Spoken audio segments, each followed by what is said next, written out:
From Doak Campbell Stadium in Tallahassee, Florida, it's the Gators of Florida against the third-ranked Seminoles of Florida State.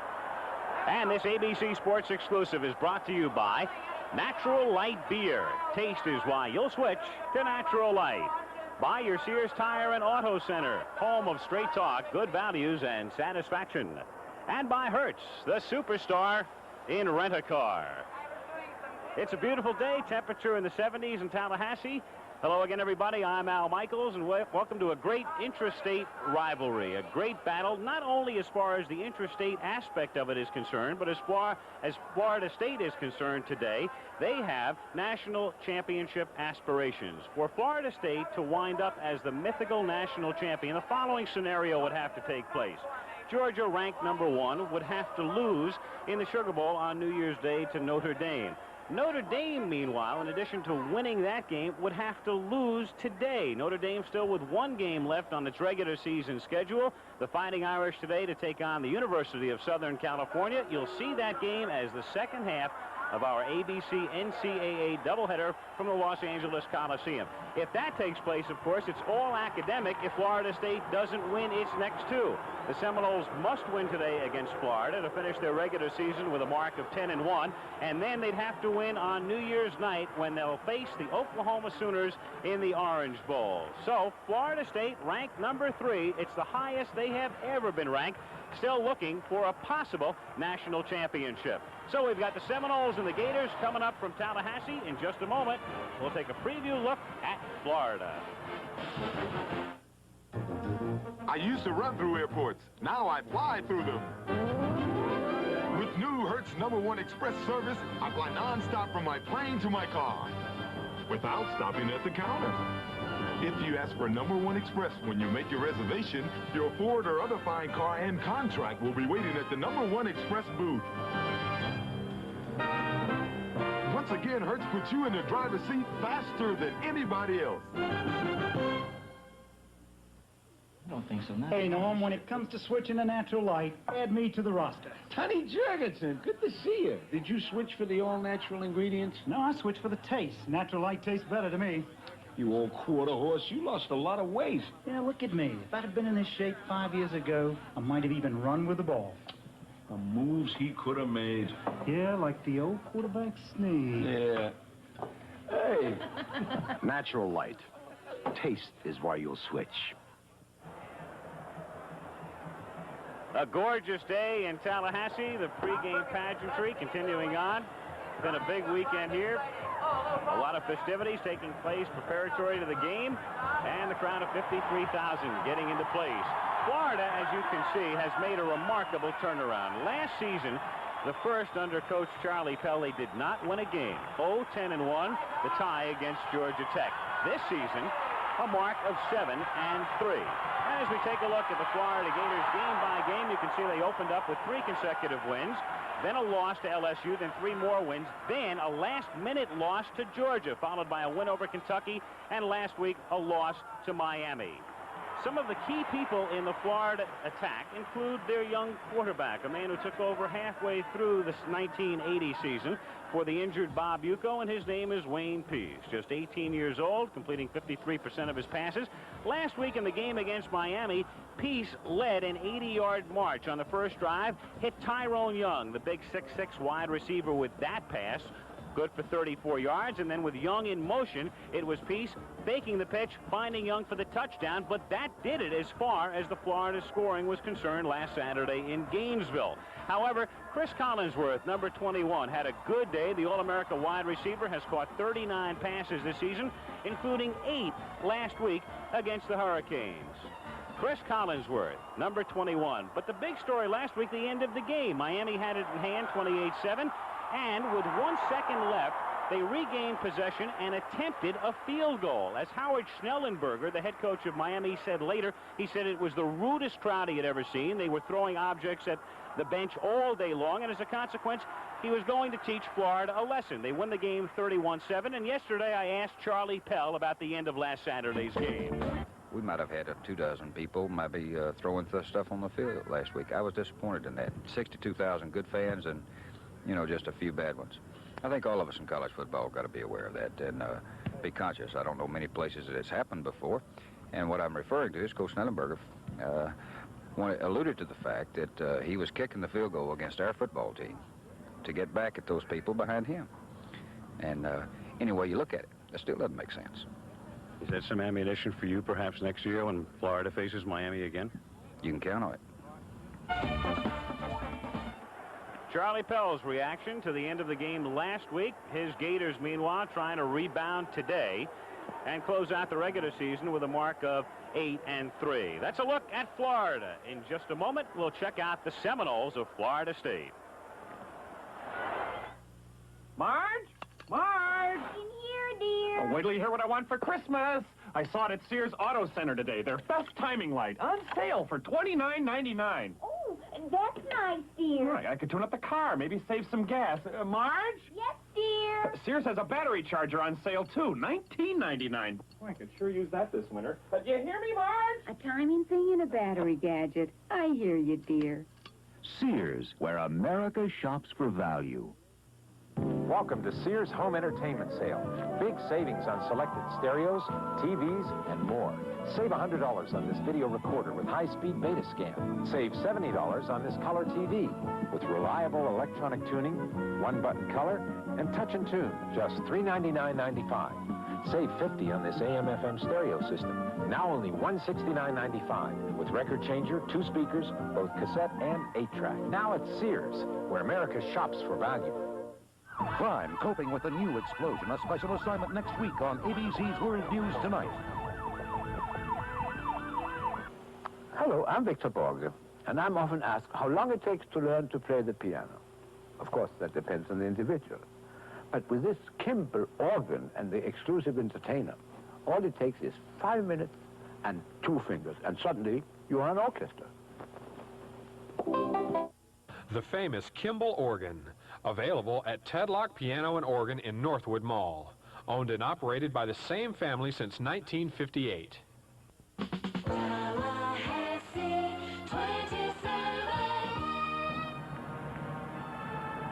The Florida State University Band. They're known as the Marching Chiefs on the field at Doak Campbell Stadium in Tallahassee with the fanfare and upcoming the fight song for Florida State, a team that comes in ranked number 3 in the country with a regular season mark of 9-1. The Florida State Marching Chiefs.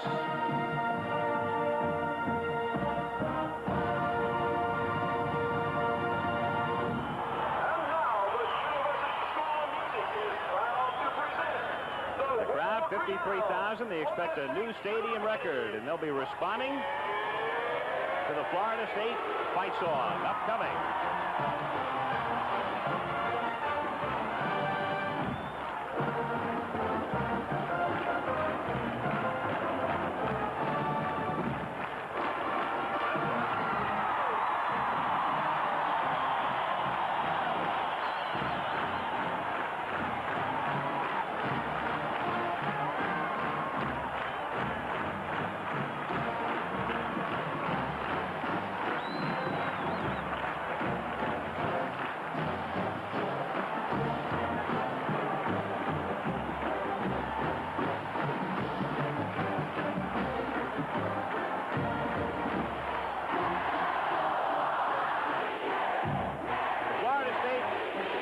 Marching Chiefs out on the field. Meanwhile, let's take a look at the 1980 record for these Seminoles. Began with 3 straight wins, then their only loss of the season at the hands of Miami 10-9. Since then, they have reeled off 6 consecutive wins. Keep in mind that last victory over Virginia Tech 31-7 was 4 weeks ago. They've had that much time off. Let's review some of the highlights of Florida State's season. We'll pick it up in the Miami game near the end. With less than a minute left in the game, Miami was leading Florida State 10-3 when Rick Stockstill, the Seminole quarterback, found his tight end Sam Childers in the end zone to make it 10-9. The Seminoles then went for the victory, lined up for the 2-point conversion, but Stockstill's pass was batted away by Jim Burt, and the Hurricanes hand Florida State their only defeat of the season, 10-9. The following week, the Seminoles went to the Midwest, moved into Memorial Stadium, Lincoln, Nebraska, for the first meeting ever between Florida State and the Cornhuskers. And the first half belonged totally to Nebraska. At this point, they led 7-0, and Jarvis Redwine, who picked up 145 yards on the day, moves deep into Florida State territory. That set up the Cornhuskers' second touchdown of the first half. The quarterback, number 11, Jeff Quinn, finding number 29, Todd Brown, for the touchdown to make it 14-0. The halftime score was 14-3 because it was a tough 30 minutes for Rick Stockstill, as you see his numbers for the season. Stockstill couldn't get anything going in the first half that day at Lincoln. Late in the first half, goes back to pass, gets blindsided and sacked by number 6, Sammy Sims. But the second half resurgence was led by Sam Platt, Florida State's leading rusher. Score at this point, 14-6. Sam Platt taking the pitch, moving to the right side, getting in for the touchdown to make it Nebraska 14, Florida State 12. Shortly thereafter, Bill Capice kicked the field goal to move Florida State into the lead. He's made 21 out of 28 this season. Then late in the fourth quarter, Capice kicks his 4th field goal of the afternoon. And in Lincoln, Florida State leads the score 18-14 at this point, but the Cornhuskers weren't finished. They had it 4th down and goal, late fourth quarter. Quinn trying to pass, but Paul Porowski with a sack. Florida State recovers the fumble. They're able to run out the clock, and the Seminoles win the game. The score 18-14 as Capice kicks 4 field goals. The next week, Florida State took on Pitt. Highlights of that game when we come back. Oh, I can't wait. For half a century, aluminum has played an important role in the development of the automobile. That's especially true today. Aluminum's now being used in dozens of new ways to reduce weight and increase fuel economies. There's a real demand for the lean and lively cars of the 80s, because the more aluminum we put into them, the more MPGs you get out of them. We can't wait for tomorrow. Alcoa can't wait. No experience, no job. I could do that job, but who'd give me the chance? Army, Navy, Air Force, Marines. We don't ask for experience, we give it. You won't read it in a book, you live it. Pick a service, pick a challenge, set yourself apart. Army, Navy, Air Force, Marines. What a great place, it's a great place to start. STP, a big name in racing for nearly 20 years. STP oil treatment on the track in some of the world's most expensive engines. Around the track, around the world, every day, tens of thousands of people get STP oil treatment. Get it for your car. Satisfaction guaranteed. Around the track, around the world, STP oil treatment is #1. Have a look now at the current top 10 in the country. Florida State, as we begin play today, is ranked 3rd. Now, we have just seen highlights of their upset win in Lincoln, Nebraska on the 4th of October against the Cornhuskers. At that point, Nebraska was unbeaten, and Nebraska is currently ranked 9th in the country. A tough test the following week also for the Seminoles as they took on the Pittsburgh Panthers, who are currently ranked 4th in the country. Pitt came into that game unbeaten and over 2 seasons had a 14-game winning streak on the night of October the 11th before a full house at Doak Campbell Stadium in Tallahassee. Now, one of the very big men for Florida State, number 3, the punter Ron Stark. He's averaging 45.7 yards a kick. He is 3rd in the country. Early in that game, he got off a beauty. He was a major weapon all evening long here. A 67-yard Stark punt, his longest of the season, pinning Pitt deep in its own territory. Ron Stark, number 3. Sam Childers, we saw him catch the touchdown pass in the Miami game. He's caught 2 on the season. The other came here that night against Pittsburgh. Stock still faking, then finding Childers in the end zone for the score as the first half belonged to Florida State. As time was running down at the end of the second quarter, Danny Marino goes back to pass for Pittsburgh, going deep, but his pass is intercepted by number 28, Keith Jones. And with time running out in the first half, Jones runs it back into Panther territory, and with only 3 seconds left on the clock, Bill Capice then kicks a 50-yard field goal. The 3rd of 5 Capice kicked that evening, and as the teams went off at the half in Tallahassee, Florida State was out in front, 23-7. But the Panthers were surging in the second half. We're down by only 7. But then Joe McCall fumbles, and Florida State recovers. Kurt Unglaub, number 19, who's caught 2 touchdown passes this season and 10 passes overall, was then the man Stockstill went to. In the left corner of the end zone, finds him for the touchdown to make the score 36-22.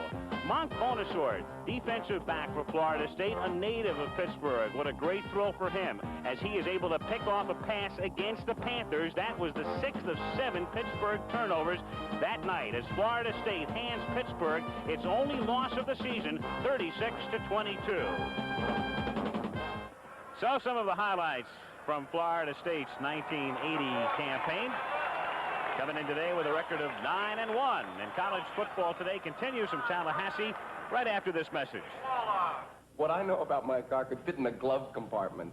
I just want someone to work on it I can trust. My mechanics and I are professionals. We take pride in our work, and that builds trust.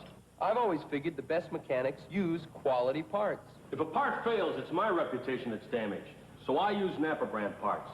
Lots of them are better than original parts. For quality parts you can trust, look for the Napa sign. When the name is Napa, the standard is quality. Cellini Cologne for the man who loves life.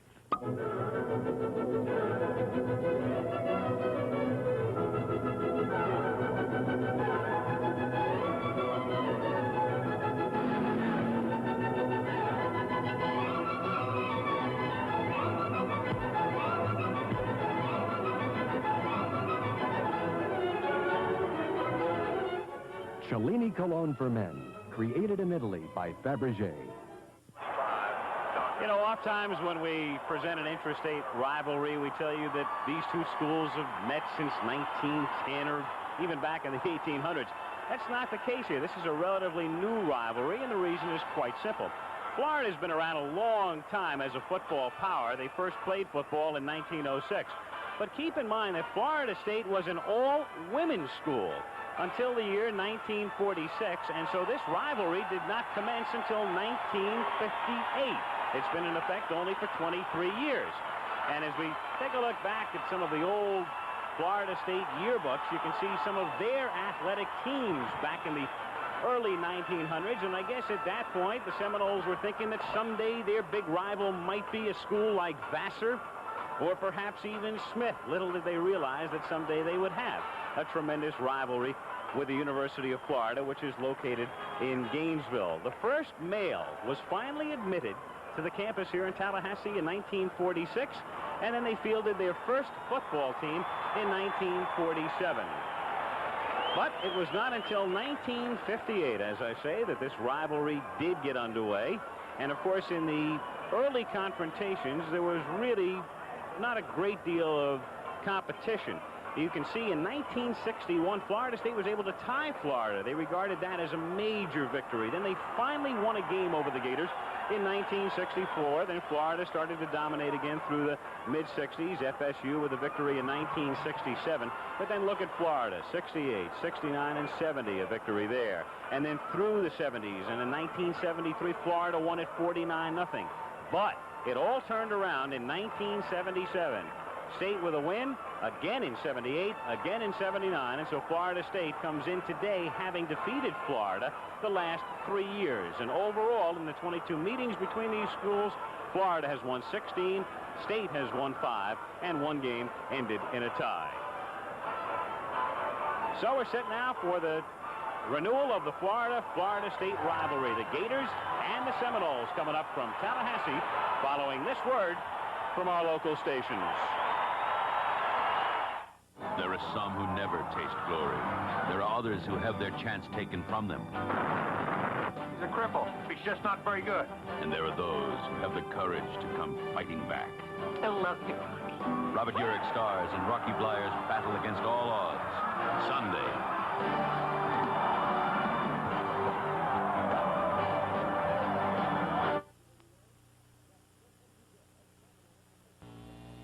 Closeout discounts on 1981s? That's just what you get at Capital Lincoln Mercury in Tallahassee. $1,000 discounts on the all-new 81 Cougar, on XR7s, on luxurious 81 Grand Marquis and Marquis Brooms. $1,000 discounts, even on gas-saving 81 Zephyrs and Capris. Capital has an excellent selection of these 81s, but at these prices, they won't last long. So hurry to Capital Lincoln Mercury in Tallahassee, home of the new world car, the Lynx, now on display. Most people think two rivals like us could never agree on anything. They're wrong. We agree that everybody loves a winner. A wiener, Charlie, a wiener. Bobby, I thought we were talking about football, not hot dogs. Well, not just any hot dog, Charlie. A Like's Plumper hot dog. The best you can buy. The best you can bite, too. Huh? Because these are the kind our fans like best. You mean we really do agree on something? Finally. Hey, folks, this hot dog just made history. Like's Plumper hot dogs in the new 1-pound pack. Need tires? Go to a friend who's in the business. You'll get safe, long-wearing tires, and you'll get them at the best possible price. Because a friend will look after your interest as well as his own. That's our philosophy at Rainey Cawthon's and Tallahassee Tire. We sell only Goodyear tires because Goodyear's #1. What's more, you'll get prices like these and the best selection within 250 miles. The next time you need tires, remember this. At Rainey Cawthon's and Tallahassee Tire, you've got friends in the business. Tallahassee 27, WECA. ABC Sports presents NCAA College Football. From Tallahassee, Florida, it's the Florida Gators and the Florida State Seminoles. This ABC Sports exclusive is brought to you by Chevrolet and your Chevy dealer with Chevette, Monza, Citation, and the new Monte Carlo. Chevy's up ahead for 1981. By Goodyear, makers of Arriva. Even its footprint tells you it's different. By Lowenbrow. When you want the taste of a truly great beer, there's really only one. Tonight, let it be Lowenbrow. And by JCPenney. More than 1,600 stores throughout the nation. JCPenney Auto Centers and JCPenney Shop at Home catalog.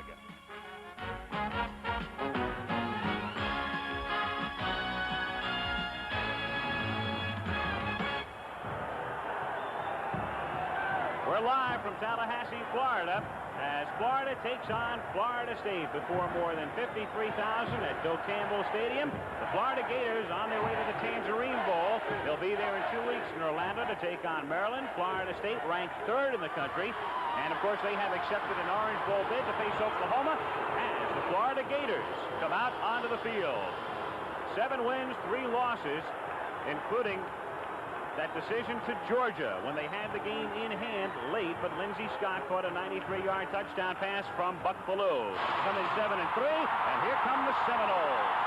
9 wins, 1 loss. They'll face Oklahoma on New Year's night. Florida State. The flaming spear. And watch this act. As they'll take it out to midfield. And you might be penalized for spiking the ball in college football, but not for spiking the flaming spear. The Florida State mascot moving to midfield. And with the upcoming spike, the pregame festivities will be official as the crowd responds at Joe Campbell Stadium. They are in full voice already. The balloons going up. Quite a spectacle. And to think this is a school that was really thinking about giving up football only 5 years ago. All of a sudden, they've got an outside shot at a national championship. That's how quickly things have turned around here in Tallahassee. Al Michaels joined now by Ara Farseghi in quite a spectacle. Ara, as far as Florida State is concerned, we know they're good. 3rd in the country, 9-1. But let me ask you about the layoff. They haven't played a game since November the 8th. It's been 4 weeks. What effect will that have? Well, 4 weeks is a long time without a football game, and preparation becomes very paramount. You don't want your team to peak too soon. And I think Bobby Bowden has done an excellent job. He gave them 10 days off, then he brought them back very lightly. And then, of course, he hopes that they will show here this afternoon. And I think all the accolades that have gone to Bobby Bowden are certainly justified. This man has done an unbelievable job here. You know, 3 years prior to the time that he came here, they had won but 4 football games. In the last 4 years, this man is 38-6. But yet there is still concern by all of the staff and all the fans here about what effect this will have on the Seminoles, this big layoff. Talking about after effects, what about Florida. Last week, going to the Miami game, a lot of people think they have a good chance to win it. They look very bad. They got beat 31-7. Will they have a hangover from that? Well, you know, they've had a turnaround season, too. You know, a year ago they were 0-10. They came back with 7 wins. They expected to win their 8th ball game against Miami last week. It was a mild upset. But my observations over my coaching career is that a winning team, when their pride is wounded, will come back and generally play well the following week. And I fully expect the Gators to put on quite a performance here this afternoon. So, big interstate rivalry coming up. Florida State attempting to defeat Florida for the 4th consecutive time. The Gators and the Seminoles from Tallahassee kick off when we come back. Hey, Ray, try Mattel Electronics' new Basketball 2, the all-pro version of the #1 selling electronic basketball game. What's the difference, man? Now you can pass between players. Hey, that's new. So's the three-point outside shot. Ooh, I'm hot. Our computer even calls fouls and penalties. 3 seconds is the key. Who's in there? All-pro Basketball 2. Who is in there? Basketball 2, one of 9 sports games from the #1 name, Mattel Electronics. Hey, you're driving half a car. To prove Haviland Supreme gives cars engine protection up front. I know, but... Well, you should know. It delivered proven protection in punishing state trooper testing. Yeah, but... Where's the rest of my car? Yeah. Here it comes.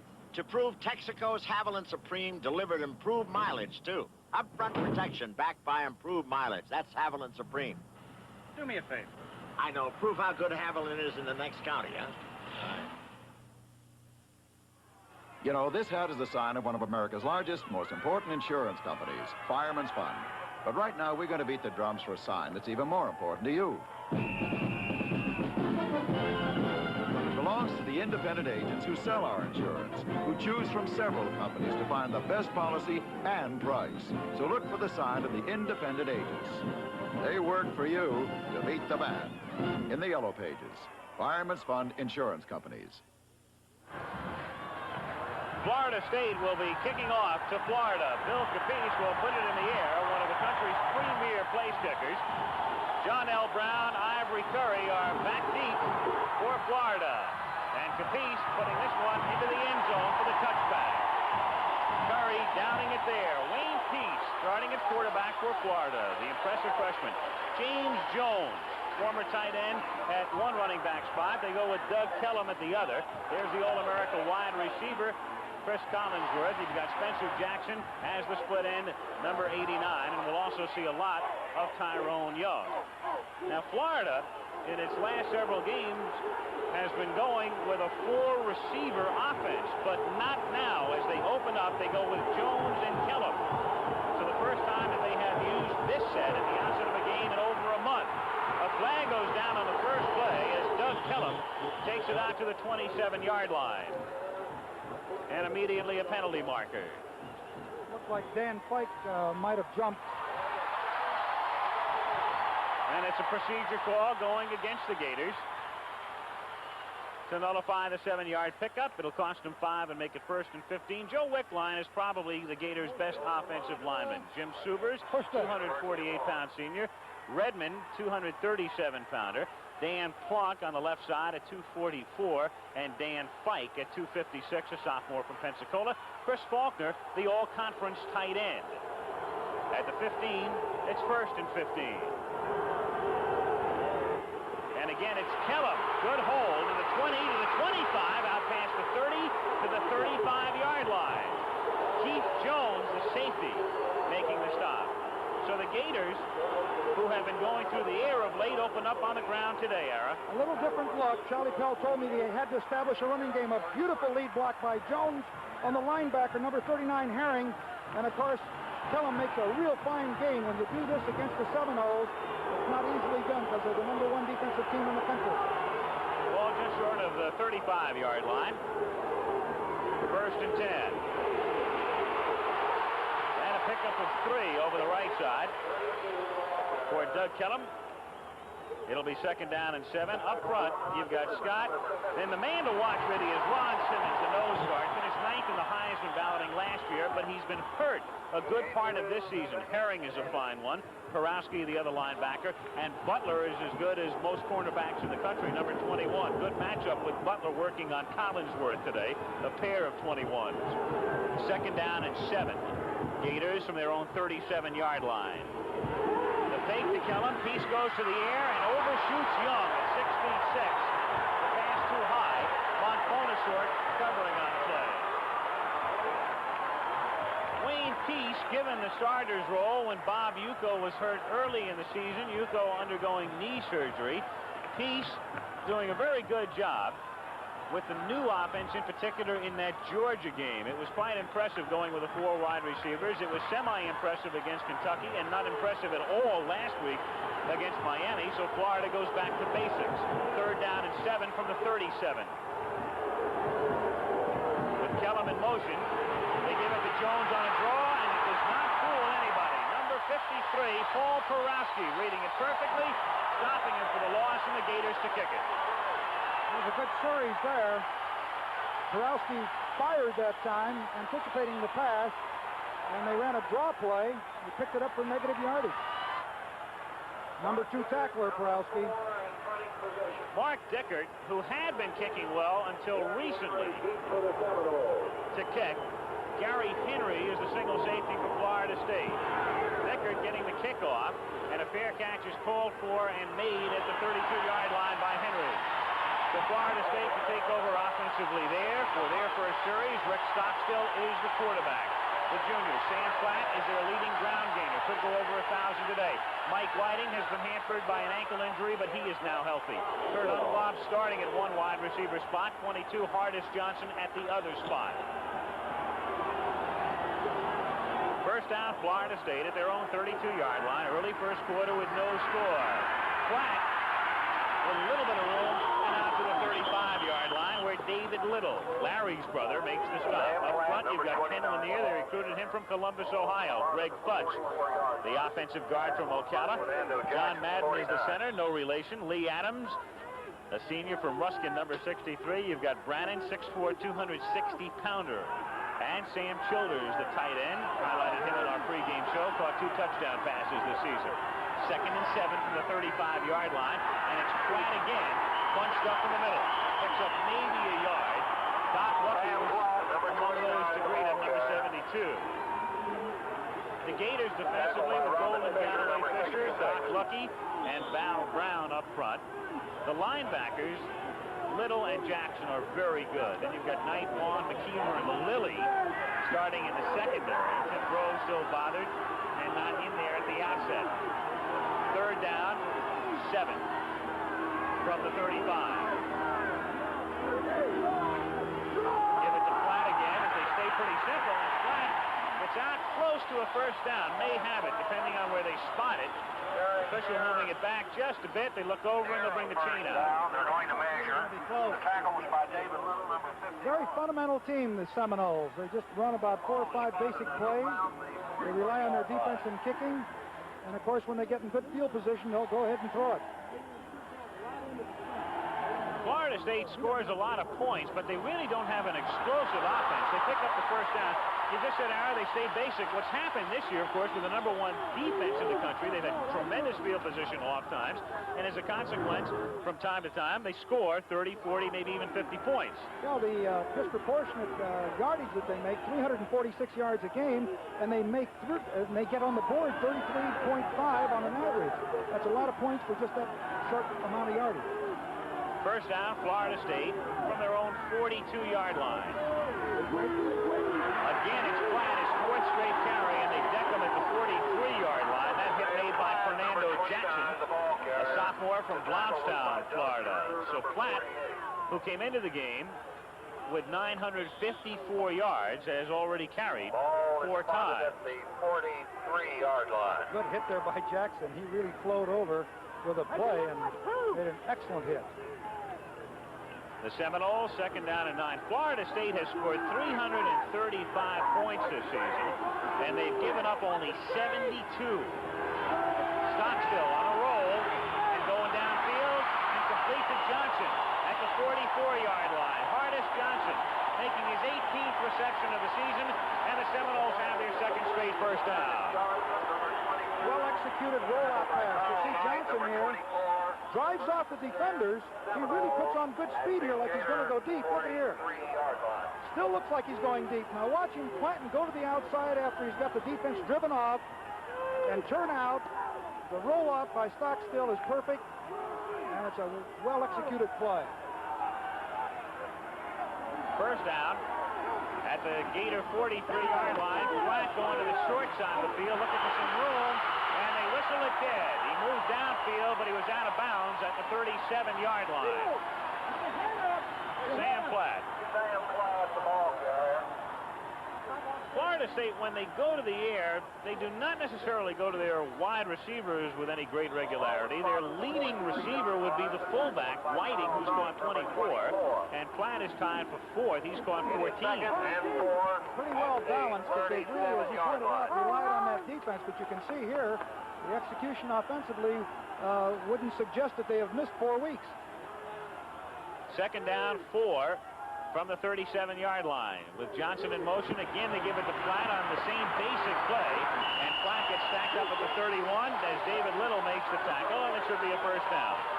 And is.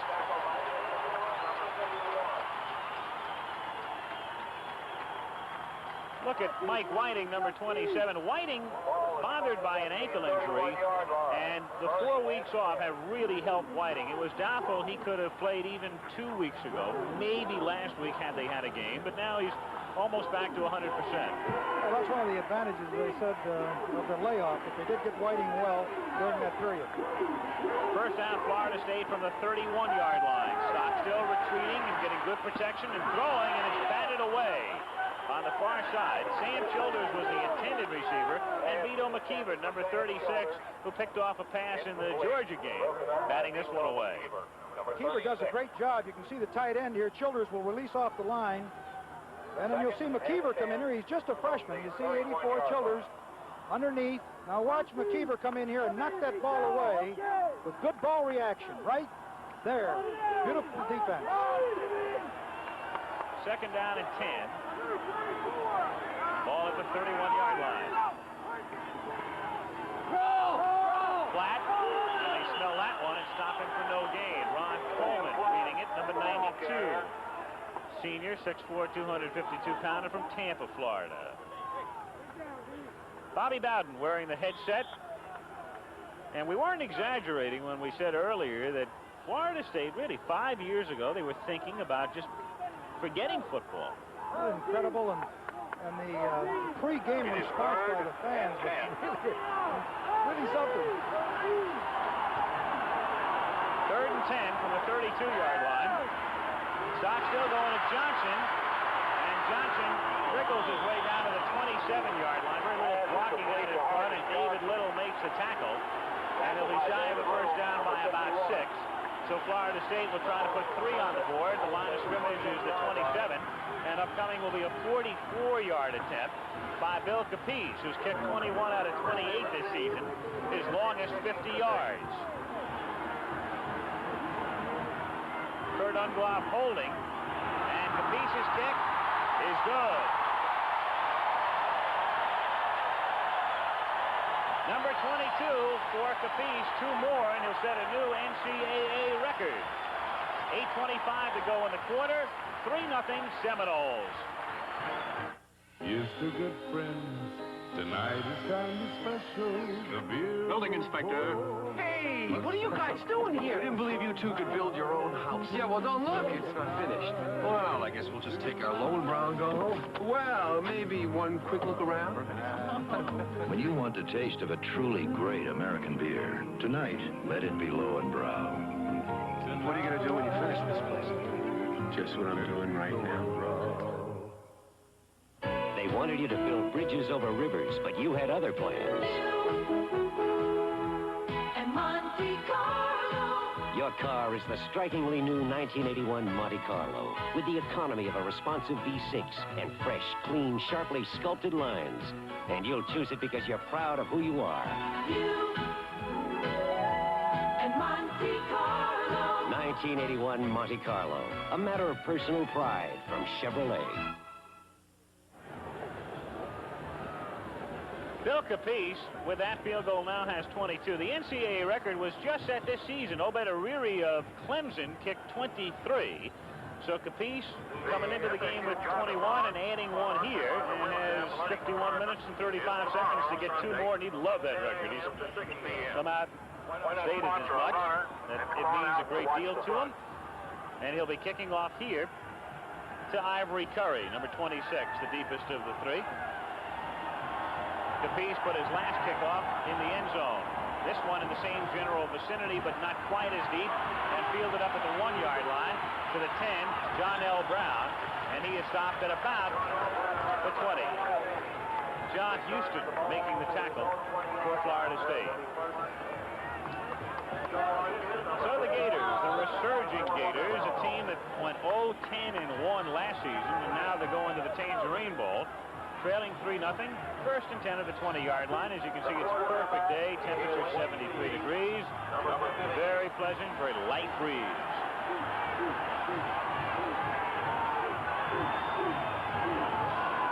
Tyrone Young lining up as a running back, but now going in motion, leaving only Jones back there.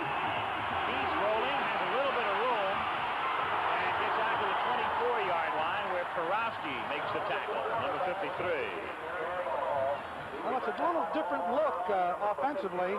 They went to the double slot a week ago, and now they're lining up in a pure pro, and of course getting to trips by putting the man in motion. They hope to confuse Florida State with that technique. Charlie Pell said this was going to be different, and they did have open receivers that time, but Peace elected to run the ball. The last graphic illustrating the dominant defense of Florida State. Number 1 in overall defense, number 1 in scoring defense. On second down and 6, the pass intended for Young going out of bounds, and it will be third down and 6. James Harris, 33, providing the coverage on the play. Florida is a very young team. Peace, a freshman. Most of their starters will be back. Florida State is a very experienced team with a lot of seniors, and next year, if you can believe it, Florida State, as you look at Florida coach Charlie Pell, the Seminoles will play Ohio State, Notre Dame, Pitt, LSU, and Nebraska all on the road. Third down and 6.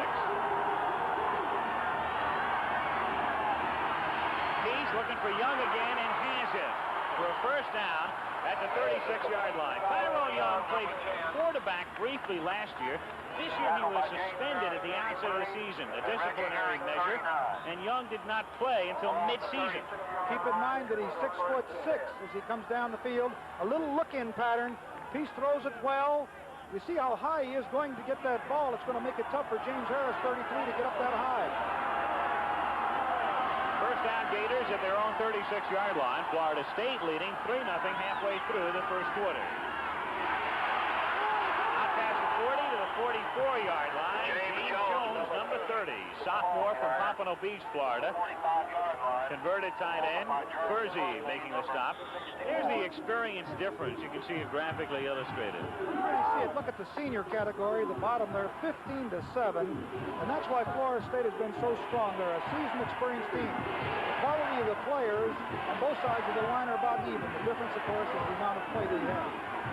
Second down and a short 2 from the 45-yard line, and Jones gets to 2 and about 3 more to the 50, and a fumble at the 50-yard line, and Florida State has it.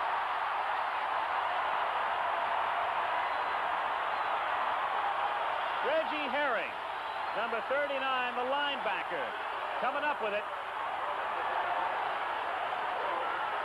After Jones had scrambled to pick up that first down, and the ball coming out late. Let's see if we can see whether or not he was stopped or not. This is Jones, number 30. He rolls off well.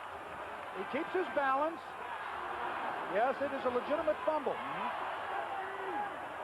First down Seminoles now as Whiting, with his first carry of the day, nudges it into Florida territory, getting to about the 48-yard line.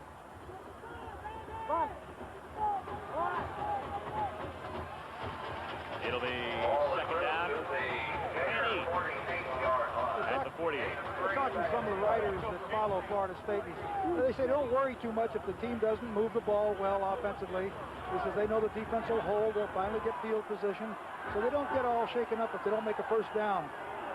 And you caught a glimpse of Reggie Herring was the man who recovered the fumble by Jones. And on 2nd and 8, they pitch it. Coming to the near side is Platt, and he gets to the 42-yard line. Shy of the first down by 2, Fernando Jackson running them out at that spot. Well, you consider the quality of teams that Florida State has beaten. You're talking about teams like Pittsburgh and Nebraska. You know that they've had to perform exceptionally well because those are top football teams. Sam Platt has already carried 8 times. He's picked up 29 yards. 3rd down 2, Florida State at the Florida 42-yard line. State leading 3-0, 5:40 to go, first quarter. Platt again, and stacked up at the 41. I don't think he got it. David Little making the tackle. He needed to get inside the 41-yard line. Jackson also helping out. Stockstill checking with the bench. They spotted at the 42. They're still shy by 1.5 yards, and it's 4th down. Looks like they're going to go, Al.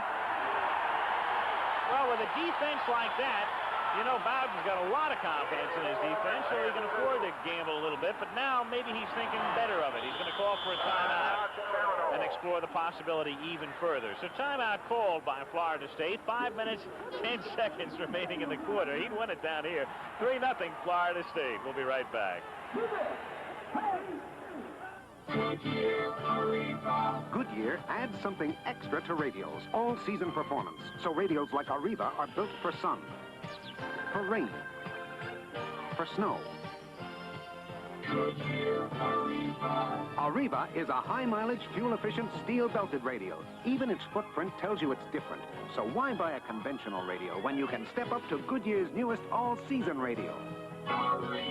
Goodyear, quality and innovation. For whatever you need, take the first step. The Bell System Yellow Pages. For the food after my baby walked down the aisle. For the photographer who told us all to smile. We took the very first step. For this chauffeur limousine. And a honeymoon that's simply a dream. We're back, and Florida State electing to punt. Ron Stark punting, and it's down at about the 11-yard line. So after calling timeout, Bobby Bowden deciding to go with his punter, one of the best in the country. As you look at the mentor at Florida State, a man who has an ongoing 5-year contract. Every year they renew it. And if Bowden were to leave, and it was his own idea, he would pay off the school for 5 years if he leaves Florida State. That's how much he wanted to sign a contract to stay here, and he thinks forever, and obviously they hope forever right now. I think it's a very happy marriage, I'll tell you. So Stark punting Florida deep into its own territory as the Gators take over at their own 12-yard line. Florida State leading 3-0 with 5 minutes to go in the first quarter. Peace has time and then throws nowhere. Chris Faulkner was the intended receiver. Well overthrown. Reggie Herring was in the area for Florida State. Covered by Bobby Butler. Peace is 1 out of 4 for 12 yards.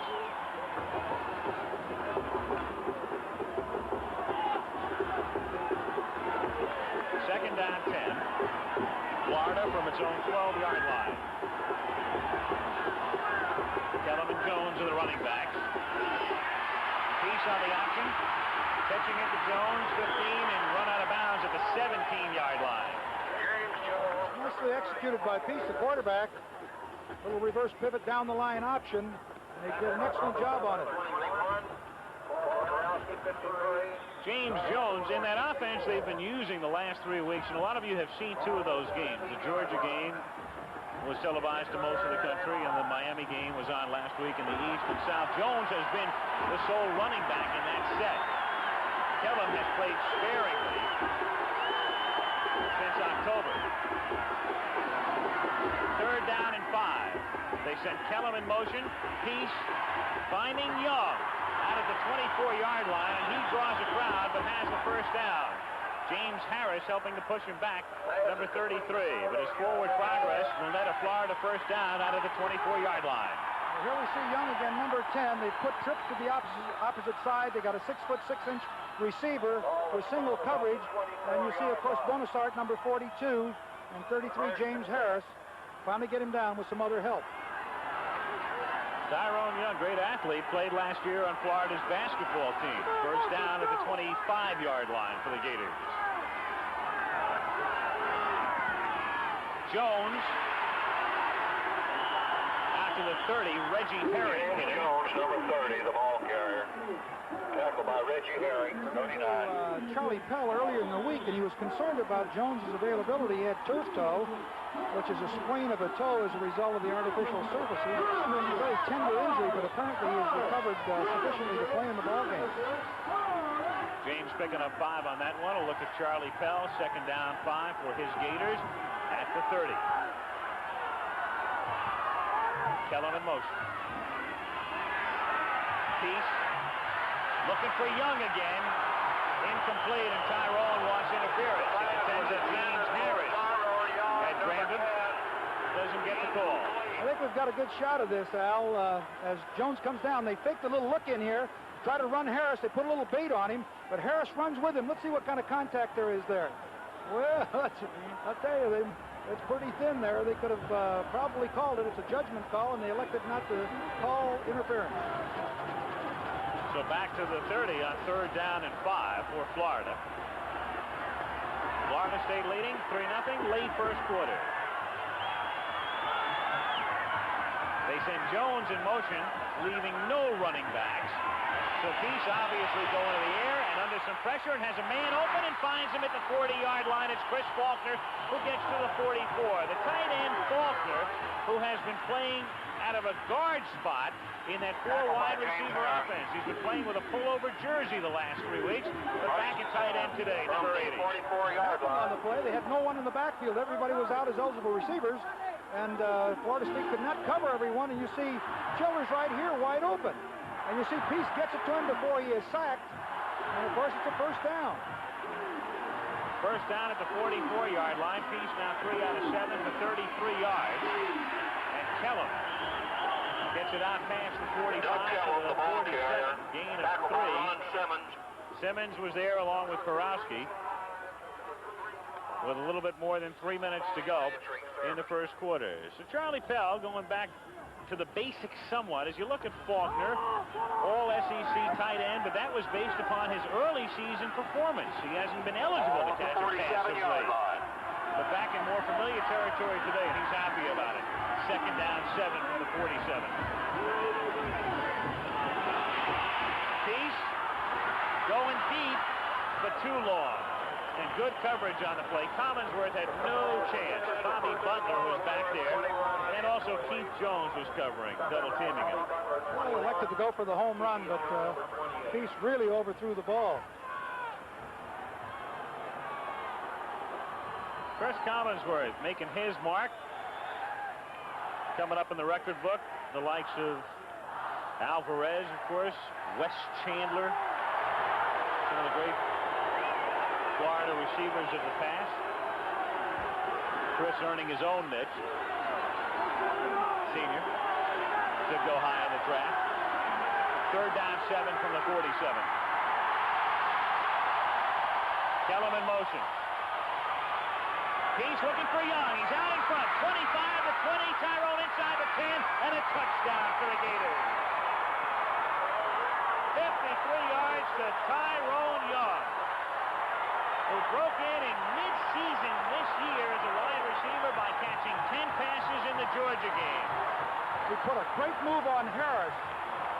He came down and fakes to the inside, and then breaks to the outside, and we'll see the replay of that right after the extra point. Tyrone Young.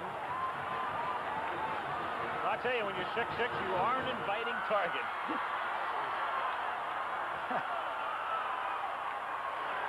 Brian Clark to attempt the point after. It's good. So Young catching his third pass of the day. Going in for the touchdown. Clark makes it Florida 7 and Florida State 3 with 2 minutes and 31 seconds remaining in the first period.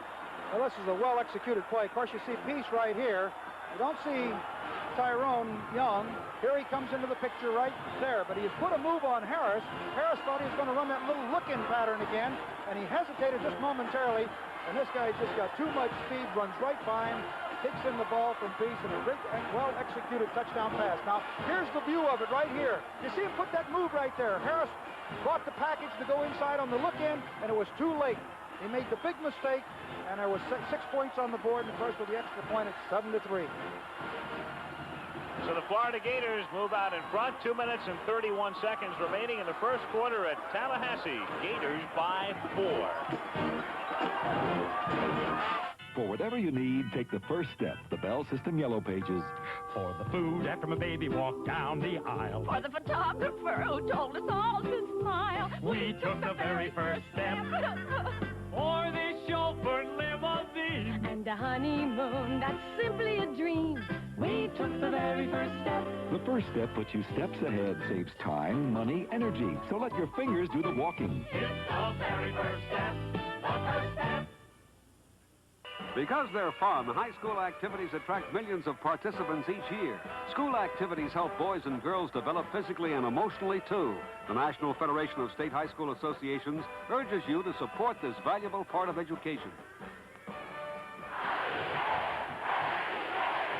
Florida going 88 yards, of course, 53 in one chunk in 2:31 to go out in front as the Gators take a 7-3 advantage. And keep in mind, of course, Florida State has been averaging giving up only 7.2 points per game all season, leading the nation in scoring defense. Back deep for Florida State is Larry Harris, number 30. And the kickoff is fielded up at the 17-yard line. Out past the 30, the 35, to the 40 is Ricky Williams with a good run back off the short kick. Have another look now, the touchdown to Tyrone Young. Watch Young put the move on Harris, right? A little look in, and it is just a beautiful piece of offensive split end receiving. And he can really jump, too. Charlie Bell told me not only can he run, but he also can really jump. So it's going to be a long afternoon for Harris if he doesn't get some supporting help. A look at Young, new tailback for Florida State. It's Ricky Williams. And Stockstill faking to Williams and then throwing, and his receiver, Sam Childers, falling down near midfield. Second and 10. The pressure that time, number 57, Tim Golden, coming in and forcing Stockstill to unload in a hurry. You know, there was an excellent drive on the part of Florida. They completed 2 look-ins on crucial third down plays, and of course that set up that long touchdown by Tyrone Young, because he looked like he was going to do the same thing, and then away he goes. Second down and 10, Florida State from its own 42-yard line. It's Williams who ran back that kickoff and stopped there for a pickup of 1. Fernando Jackson, number 49, in there to make the play. And so it'll be third down. Call it 9. 2 minutes to play in the first quarter. Gators on top, 7-3. Now, State coming up for the first time with split backs, and they fan him out into the pattern and then throw over the middle to the tight end, Childers. He was wide open and gets the first down at the 43-yard line. Sending both backs wide, and Childers cutting straight down the middle. Well, Childers delayed, and then he came off. It's beautiful for the zone. You'll see him right here. You see him delaying in there. Childers number 84. Now he slow blocks, and then he comes off the line. The secondary is run off deep in zone coverage. Look at the daylight that he has to run into before they can bring him down. First down State, and Stockstill fumbles and then gets back to the original line of scrimmage, maintaining possession. Val Brown falling on him there. He was covered by Val Brown. Second down and 10 at the 43 of the Gators. Stockstill, you see, picking up the signal from Younglob as he came in. Let's see if they go to the air again. Split backs, they generally do. 2nd and 10. Stockstill keeping and burrowing to the 40-yard line. Doc Lucky making the tackle after a pickup of 3. It'll be 3rd down and 7. Stockstill, his first year as the regular here, they went with Jimmy Jordan and Wally Woodham alternating. Stockstill taking over, though. He's been the main man running this offense for Bobby Bowden. Well, his dad is a high school coach, and of course, Bobby Bowden told me he's just a winner. Just a guy that comes up with the big plays. He's cool and poised. On 3rd and 7, a deep drop. The pressure breaks down. He loses the ball, but the play is whistled dead at the 49-yard line. Williams picking it up and advancing with it, but the play was blown dead at the 49. Roy Harris putting the pressure that time on Stockstill. When we get to the defensive side of it, it'll be interesting to see whether or not the Florida State coaches move Bobby Butler, their great defensive halfback, over to cover the Tyrone Young. Stark in the front for the 2nd time. His first kick was just about the same area, and it was downed on the 12. Stark trying to put it into the corner, but it gets to the end zone first. So out to the 20-yard line come the Gators, following the touchback with just 2 seconds remaining in the first quarter. Florida with the ball, and on top 7-3. Coming up on Monday Night Football, the gang will be in the Orange Bowl in Miami. The New England Patriots fighting for a playoff spot, trying to rebound after their loss last week to the 49ers, taking on the Miami Dolphins on Monday Night Football at 9 Eastern time. Final play here, first quarter, John L. Brown in at a running back spot, number 14, and it's Brown getting the ball and going nowhere. Well, they continue to cover the receivers. Bobby Butler on Chris Collinsworth, and Harris is still on Young. That's the end of the first quarter at Campbell Stadium in Tallahassee, Florida. After 1, Florida leading Florida State 7-3. Wendy's has the taste. Double and triple. Hamburgers fresh, not frozen. We have the taste. Great chili. The others have their slogans. Wendy's makes them fresh each day. Serves them up to you hot off the grill. 256 ways. The way a good restaurant will. We have the taste. Thick, frosty. Wendy's has the taste. Wendy's old-fashioned hamburger taste. We have the taste that Wendy's taste. We have the taste that Wendy's. Foam and edge. Which one do you think is going to give you a closer shave? Probably the foam.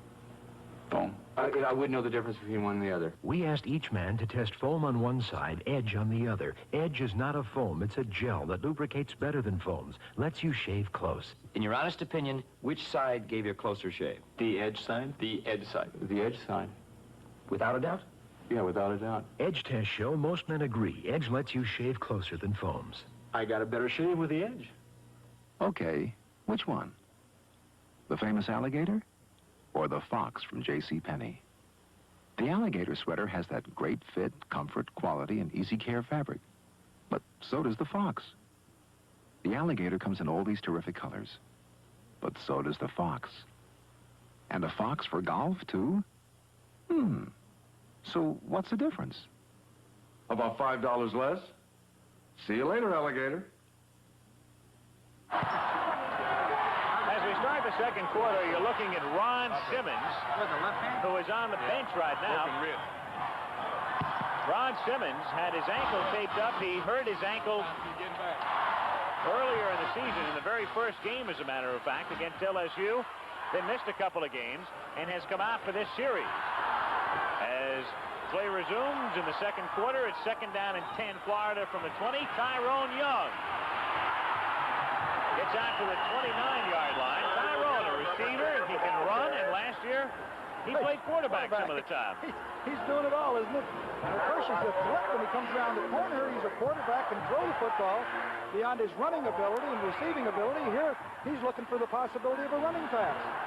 He elects to keep it and picks up good yardage. Wayne Peace helping to clear the way. 3rd down, 2. at the 28. Double tight end setup. Give it to the I-back, John L. Brown. And he gets the first down out to the 35-yard line. 14, the ball carrier. Bonasart and Jones in there to make the stop. Motion by the Gators. Yep.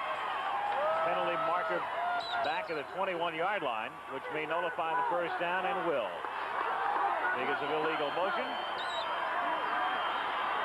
These are tough penalties. You've got a first down, and you've had motion in the backfield, and now you come up with 3rd and 7. So instead of the first, it's 3rd down and 6. Simmons is now back in the game after getting his ankle retaped at nose guard, number 50. 3rd and 6. Young in motion. Pitch it to Young. He's looking to throw.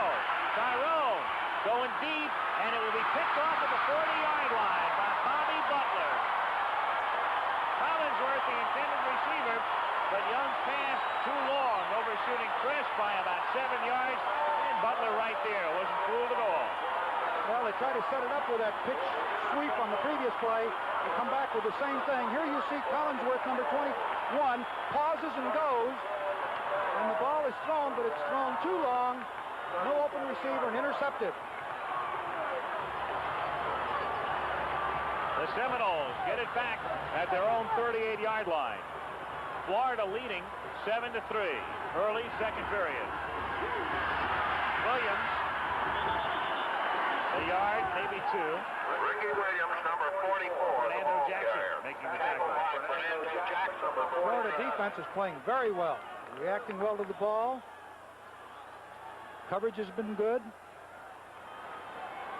And it appears that they have a very good offensive game plan. Second down. Call it 8. From the 39. Stockstill. A lot of time, but nobody's open. And he gets out to the 40-yard line. Doc Lucky making the tackle from the rear. The protection was good enough, and they just couldn't find an open receiver. You can see the turnover ratio. Both of these teams have been stingy. Giving the ball away, and of course the takeaway is terrific. This is why they've won. And of course both coaches respected the fact that they're tough to play against because they play field position football, make it tough for them to teach it. 3rd down and 8.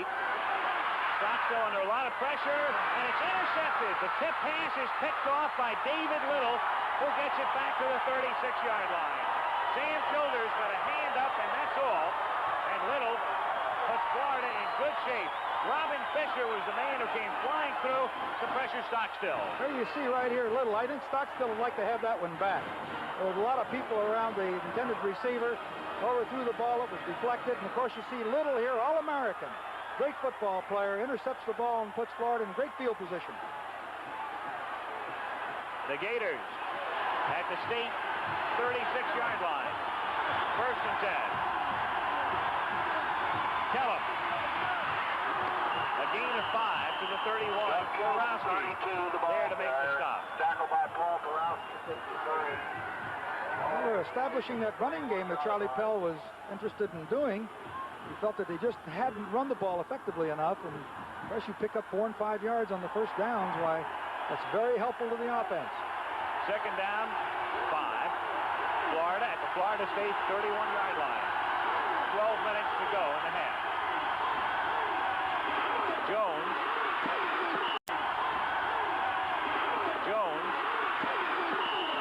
Getting close to a first down. Out of bounds near the yardstick.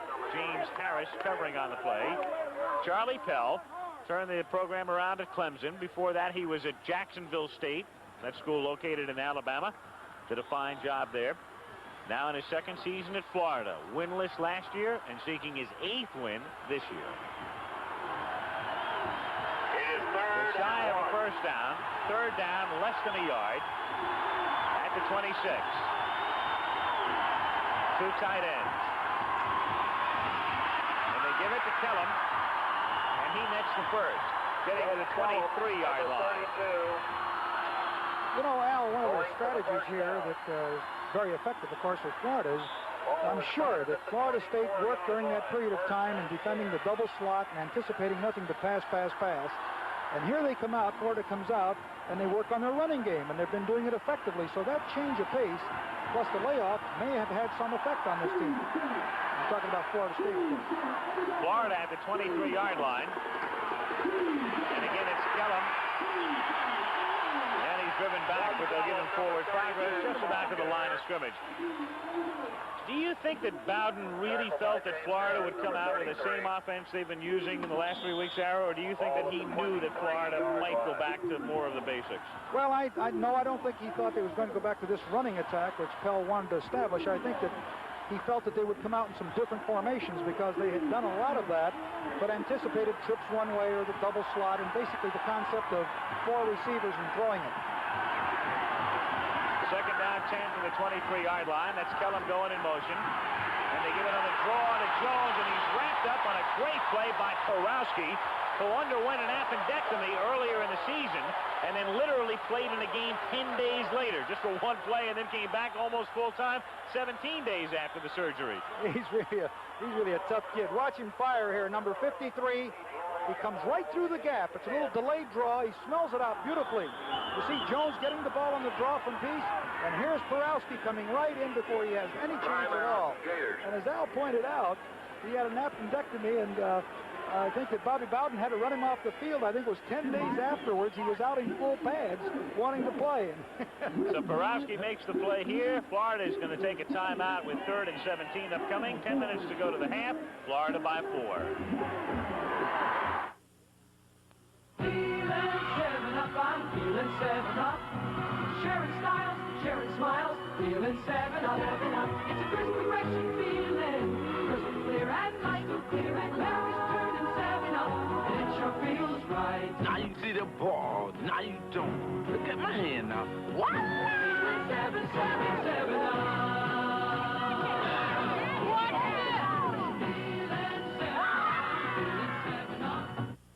You've got it, Art. I'm Pete Conrad in the cockpit of a McDonnell Douglas DC-10. I've talked to DC-10 pilots, and one thing comes through loud and clear: their confidence in this airplane. And no wonder. The DC-10 proves itself in the air, serving 90 countries, flying 1 million miles a day. The DC-10, one of the most thoroughly tested airliners ever built. I've got it, Art. Next Saturday on ABC's Wide World of Sports, championship boxing. Salvador Sanchez and Juan Laporte fight for the WBC World Featherweight title. Next Saturday on ABC. 10 minutes and 7 seconds remaining in the half. Al Michaels and Ara Farsikian with you from Tallahassee. Florida has it 3rd down, 17 at the Florida State 30. The Gators lead 7-3. Go the offense they've been using of late, with Young taking the pitch here.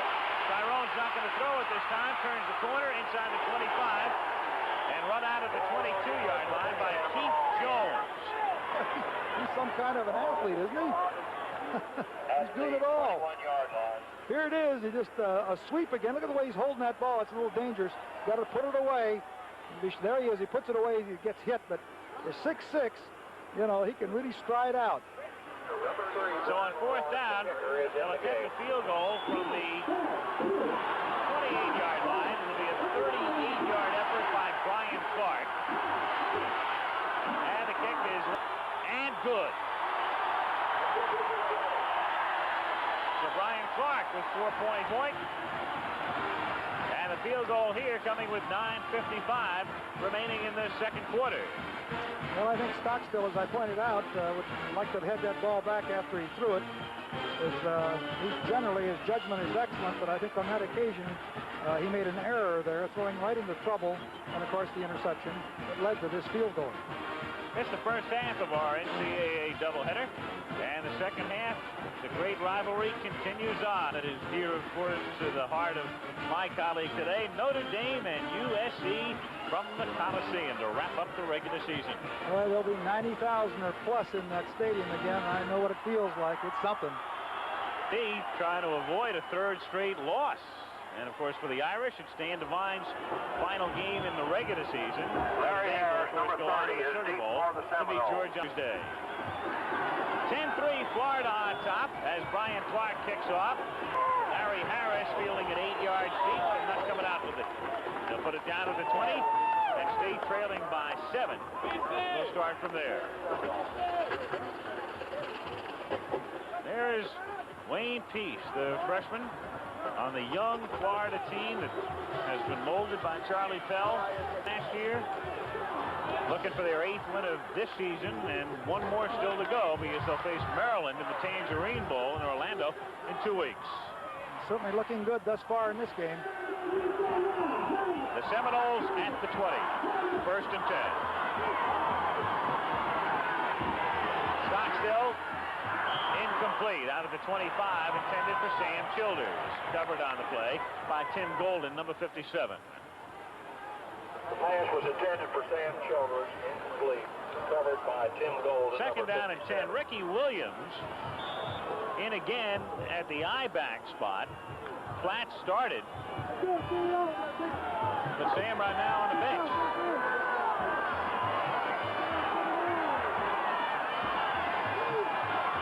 Second and 10. Williams breaks a tackle, gets to the 26, so he turns no gain into a 6-yard pickup as Kyle Knight finally makes the stop. I actually think that he missed the hole. The hole was off to his right, and he cut it back a little too soon. He did a great job of running. Let's see if we can see the hole. It'll be to the left here of Williams, and he cuts clear back inside. Well, we can't quite see it. I thought he ran into traffic, but watch this hard running and determination. Shaking tacklers loose, picks up yardage that he had no business getting. Only a good running back will do that. 3rd down and 4. Florida State at its own 26-yard line. Whiting bumping his way forward and just about didn't get to the 30, as you can see, but maybe a little shy. Remember, the nose of that ball has to be right on the stripe, and if it's not, it'll be 4th down, and they are shy by about half a yard. Tackled by Robin Fisher, number 66, and others. So Florida State unable to pick up the first and forced to kick as Stark comes in. Stark, first-team UPI All-American. 45.7 his average coming into the game. That was 3rd best in the country. He started play today. Tremendous kick. A bomb fielded at the 8-yard line. Out to the 15, to the 20, and to the 23 is Ivory Curry. 62-yard kick for Stark. His best of the year, 67 against Pitt. 8:24 to go. First half at Tallahassee. Florida 10 and Florida State 3. Parcel Service in Mountain View, California runs their Chevy Chevette fleet 24 hours a day, 7 days a week. So they know Chevette's durable enough to stay in service. To be in any business today, you've got to cover a lot of territory. And that's one of the reasons you'll see Chevy Chevette working all over the country. And starring in the Joey Chick with Thrill show, the 1981 Chevy Chevette. One tough son of a gun. Mr. Goodwrench, can I get an oil change, filter, and lube job in a hurry? Sure. I'll do it while you wait. Mr. Goodwrench knows you don't have time to waste, so he can offer while you wait service on many popular jobs. And he has the special GM tools, GM training, and genuine GM parts available to back it up. All done? That was fast. Well, time is money, Sam. Keep that great GM feeling. Where Mr. Goodwrench works. With genuine GM parts. Tallahassee, Florida, where the Gators are leading the Seminoles 10-3. And Florida with the ball at its own 23-yard line. 1st and 10. Wayne Peace sends Tyrone Young in motion. And keeps. And gets to the 26-yard line. And Borowski is there again, number 53. Sometimes that little play will just pop out of there. It's a delay sneak. You see, Peace will step to his left and let the linebackers flow and then try to pop through a hole before they can recover. But the Seminoles were up to it. 2nd down, 7. Florida from the 26-yard line. Less than 8 minutes to go in the half. Gators ahead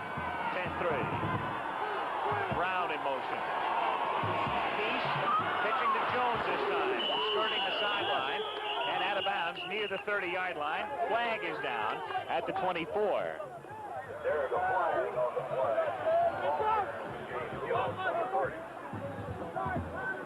So a penalty marker is down. By the way, we get a report now. Sam Platt has not been in for the last 2 series. He has a shoulder injury, and the report from the Seminole bench is that it's doubtful that Platt will return today. So their leading ground gainer, a man who carried 9 times early for 29 yards and had hoped to go over 1,000 today, is probably on the shelf for the rest of the afternoon as you see the penalty marks off against Florida. Illegal procedure on the wide. Not enough men on the line of scrimmage. You know, Al, all he needed was 46 yards, Sam Platt, to hit the 1,000-yard mark, and 166 yards to be the leading ground gainer ever in the history of Florida State. It's really too bad. Second down, 13 from the 20-yard line. Peace pitching it to Jones, and he gets out to the 27. Gary Futch and Bobby Butler converging on the tackle. Florida's having success with the option play both ways, down the line option. Peace comes down the line and is doing a good job. He waits till the last minute, deals it off, and they've made positive yards on it. The Gators, ranking second in the conference this year, going through the air. Now Peace with third and a long 5 coming up. Wants to take a timeout. That's the second spent by Florida in the half with 7:09 to go. The score, the Gators 10 and the Seminoles 3.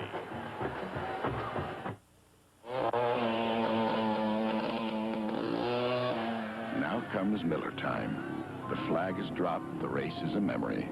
And now you're coasting into the best tasting beer you can find. Miller High Life, America's quality beer since 1855. If you got the time, if you got the time, you got the beer, if you got the time. Cellini Cologne for the man who loves life.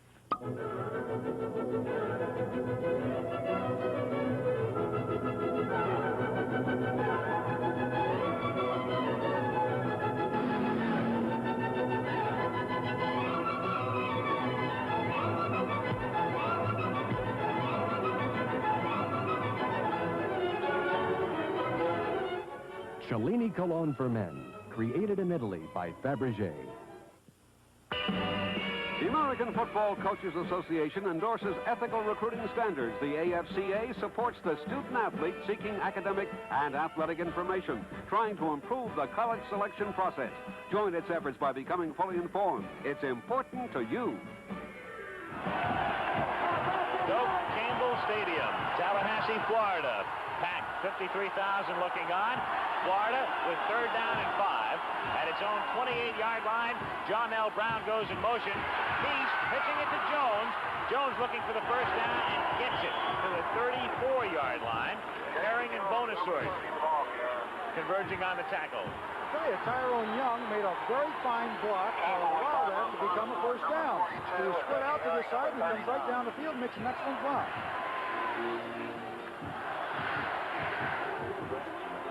Here's Scott, number 54, playing the option. He's responsible for the quarterback. Look at him hit Peace right here, but not before he peels the ball off. But Tyrone Young made a great block to create the first down. First down, Gators at the 34. Jones again, and he gets to the 45. And Young laying down another block as Bonasort made the tackle. That'll be another first down as Jones gets a little more than 10. Okay, Jones is a good-sized youngster, 6'2", 223, and he gets a head of steam up. He can punish it. Well, certainly the Gators have come in here with a much-improved running game from a week ago. Florida has not thrown a pass in this quarter. Peace has thrown 9 today, all in the first period. First and 10 at the 45-yard line. John L. Brown gets to midfield. John L. Brown, number 14. We've got to keep in mind also that Florida is doing this against the #1 defensive team in the country. Of course, they've already gained 188 yards against this Florida team, and 193 now with that last play, and Florida State was only giving up about 200 yards a game. Coming into this game only 3 times this season has the opposition gone into double figures against Florida State. Miami got 10, Nebraska scored 14, and Pitt 22, with the Cornhuskers and Panthers both losing. Second down, 5 from midfield. Peace pitching it back, and back at the 48-yard line, Gary Futch and Ron Simmons converging to stop Calvin Davis, number 33, on his first carry of the day. Well, as you see here, Florida 18 points or less to win the NCAA scoring defensive title, and they've already given up 10, and have given up 193 yards. You know what we said at the top of the show when we started to talk about it, that their pride was wounded last week against Miami, a traditional rivalry, and they generally bounce back. A winning team generally will bounce back and play well the next game, and certainly it's evidenced here thus far in the first half. No doubt, with 5 minutes and 7 seconds to go in the half. Third down, 7 from the Gator 48-yard line. And a flag goes down. Delay of the game. That'll cost them 5.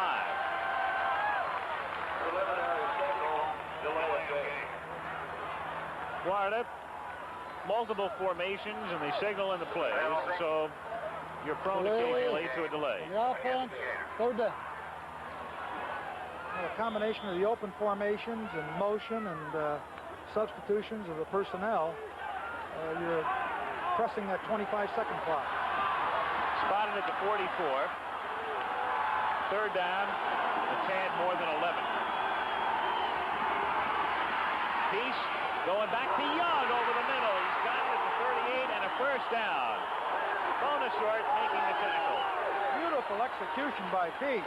Came down the line like he was going to run an option to the wide side of the field and turn, and of course, Young was wide open as a result. Here's Young isolated. He comes down. Everybody thinks it's going to be a run. Now you can see he's away from James Harris, and here's the ball with no one between Young and the ball. First down, Gators at the 37-yard line. John L. Brown slipping and sliding and getting to the 31-yard line. Kurowski in on the stop. Well, this certainly is a surprise the way they're able to move the ball on the ground against this top defensive team. Especially so in light of the fact they have not used this basic offense in over a month. It's been solely a passing attack since the Georgia game. Second down, 3 from the 31. They give it to Brown again. And Brown gets to about the 27. Very close to a first down. Modsick making the tackle. John L. Brown, number 14. Good running back, though he would be listed as second team, at least coming into the game. And another converted quarterback. Yep. Everybody, it seems, on the Florida roster played quarterback at one time or another. There's some great athletes out of high school that play quarterback and fullback, I'll tell you. After the measurement, it's a first down for Florida. The Gators at the Seminoles 27-yard line. Florida, about a 2-touchdown underdog, leading 10-3 with 3:40 to go in the half.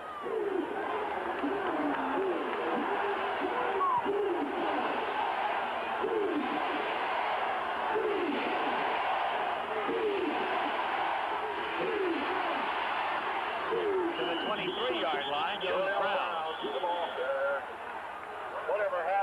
John L. Brown hasn't been playing a whole lot for Florida. Miami recruited John L. They were concerned about him last week. So he figured almost not at all. The scheme of things has worked out. Willard Marshall was down there. He got tangled up with one of the defensive backs, and I thought there might be a big penalty, but the official just broke it up and sent him back to the huddle. Second down and 7 from the 24-yard line. Brown gets to about the 20. John L. Brown, the ball carrier. Shy of the first by close to 3. It'll be third down and 3 at the 20. Clock running with 2 minutes and 35 seconds remaining in the first half. Third and 2.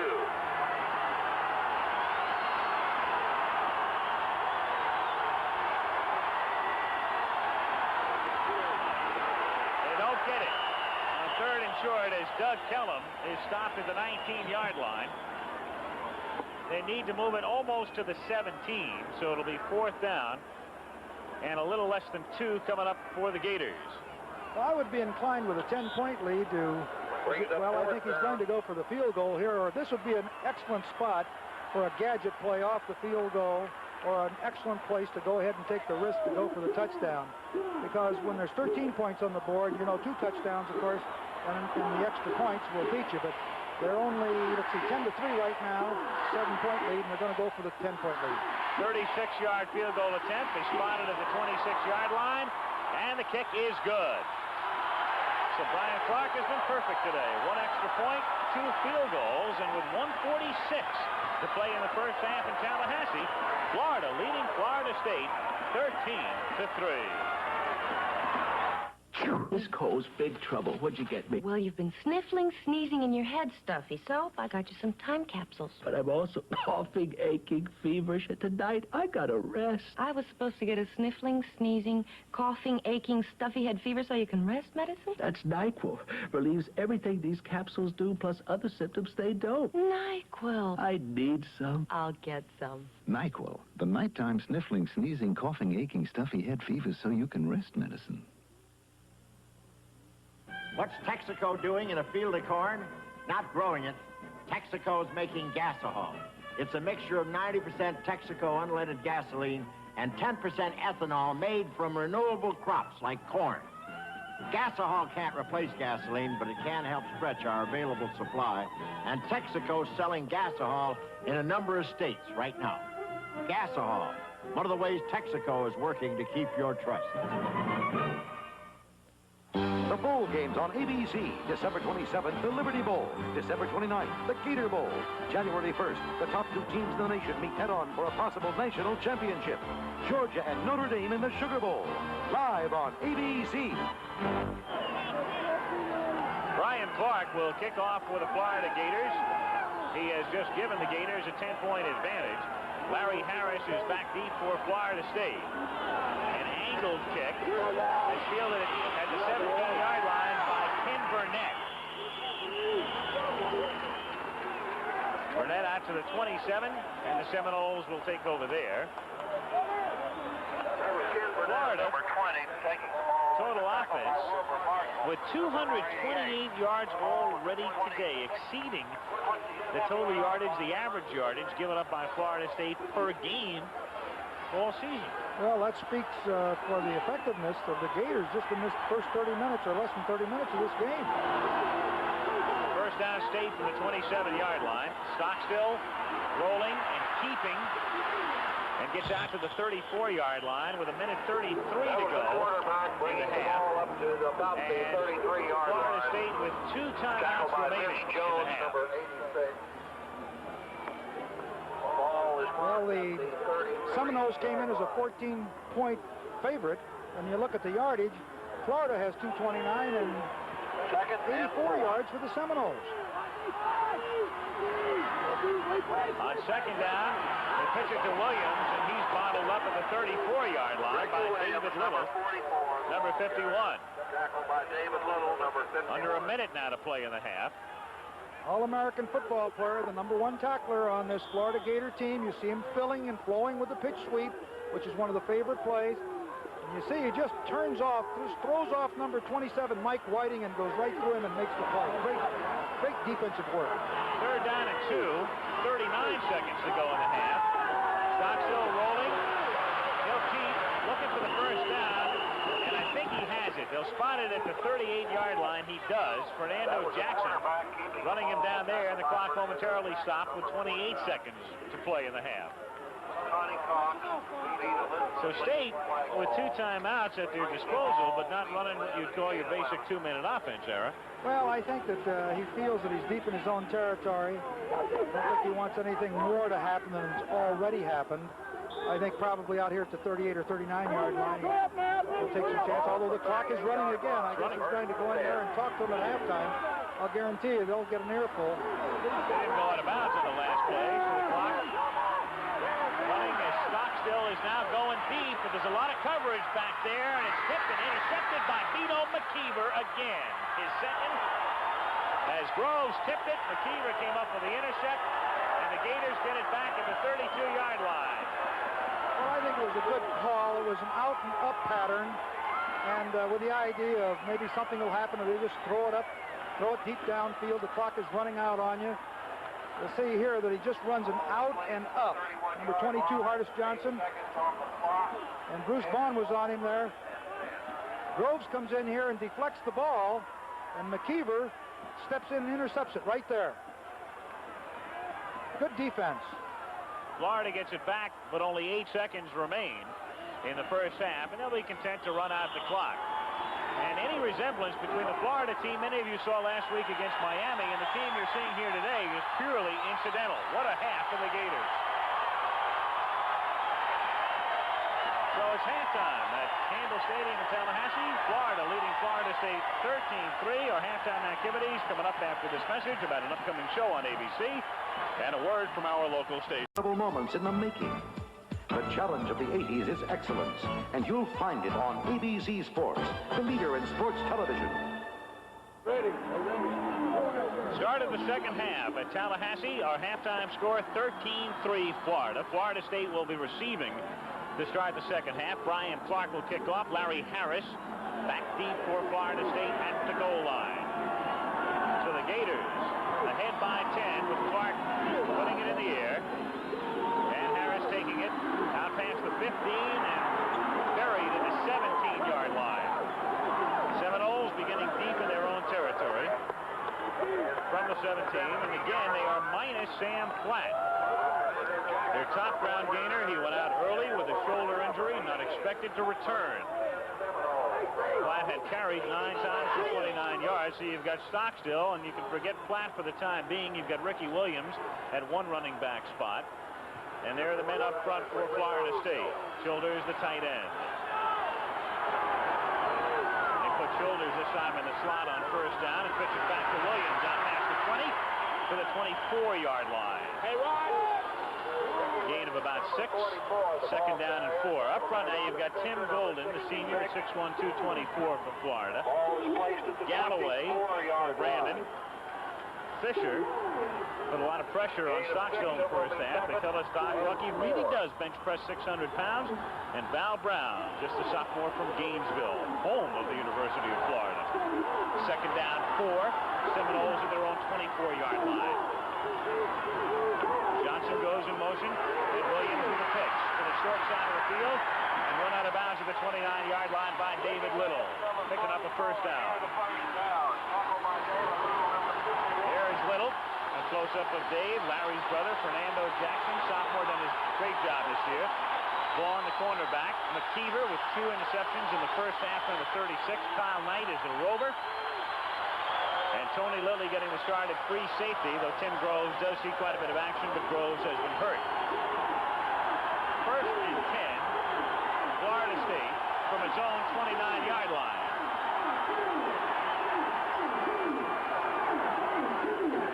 Williams hurdles out to the 37, and David Little makes the tackle. So a lot of pressure now on that man, number 44, Ricky Williams, a sophomore from Griffin, Georgia. The man who will have to fill in for Sam Platt. Well, he's responding well in the opening drive here this second half, and the crowd is all excited. They're starting to pump up everybody. Let's see if it helps the offensive team of the Florida State Seminoles. Second down, 3 from the 36-yard line. Williams again. Slithering out to the 41 for a first down. Wigerman and Fernando Jackson taking the stop. So Williams has now carried 8 times for 33 yards. The same pitch sweep every play thus far. Going back to the fundamentals, they probably said, blocking and tackling.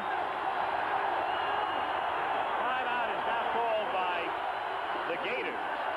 They take a timeout, and they spend it with only a minute 44 gone in the third quarter. So early in the third, Florida 13 and Florida State 3.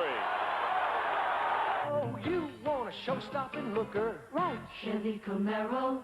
You'd like a road-hugging cooker. Yeah. Chevy Camaro. You know what's coming down. What? Costs ever rising, refueling blues. You need a 20 MPGer. Huh? Chevy Camaro. A fuel-sipping D6 with manual trans. Chevy Camaro. The 20 MPG Hugger is making performance affordable. Welcome to Sears Home Entertainment Sale. Big savings on selected stereos, TVs, and more. Save $100 on this video recorder with high-speed beta scan. Save $70 on this color TV with reliable electronic tuning, one-button color, and touch and tune, just $399.95. Save $50 on this AM/FM stereo system, now only $169.95, with record changer, 2 speakers, both cassette and 8-track. Now at Sears, where America shops for value. Early in the third quarter, Florida State moving with the second half kickoff. They're at their own 41-yard line. First and 10. The Gators leading 13-3. Stockstill asking for quiet. The crowd has really responded early in this drive. And on first and 10 from the 41-yard line, Stockstill giving it to Williams with a big hole. He's to the 50 into Florida territory. First down at the 45-yard line. Well, they're opening up some big holes in the line there. Instead of going to the sweep and let the linebackers flow, came back to the inside, and it was a big hole there for Williams. He also ran it well. It's sort of the sprint draw type of effect. He cuts it back, finds great. Look at the hole in there. Beautiful hole.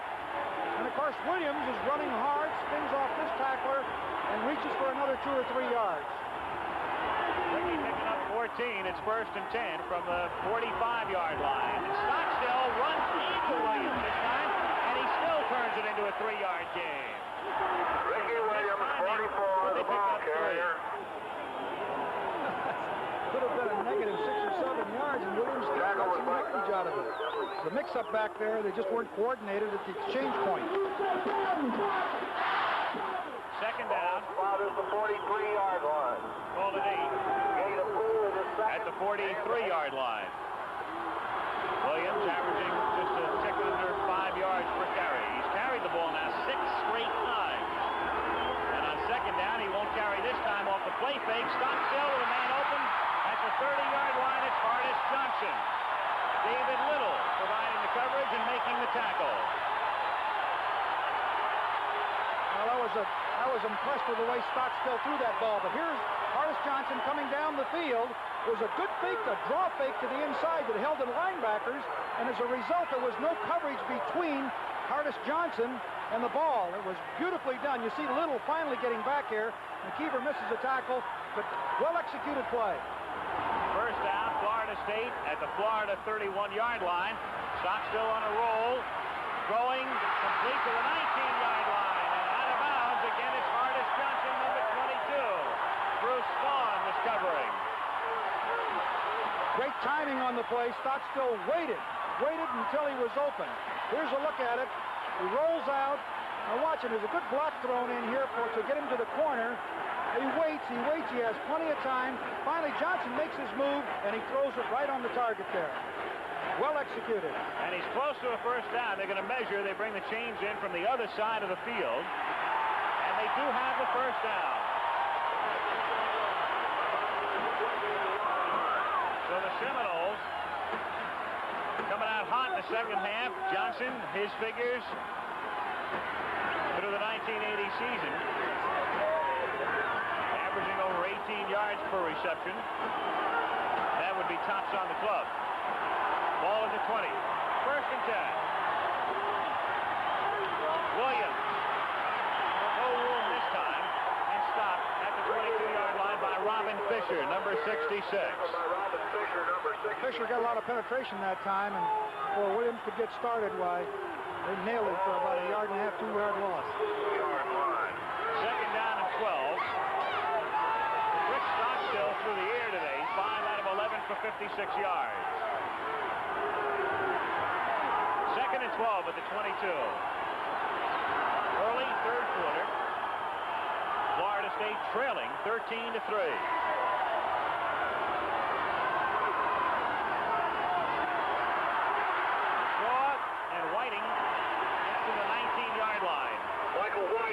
been sparingly used today. Val Brown made the stop. Of course, Whiting had the ankle injury. The 4 weeks off helped him.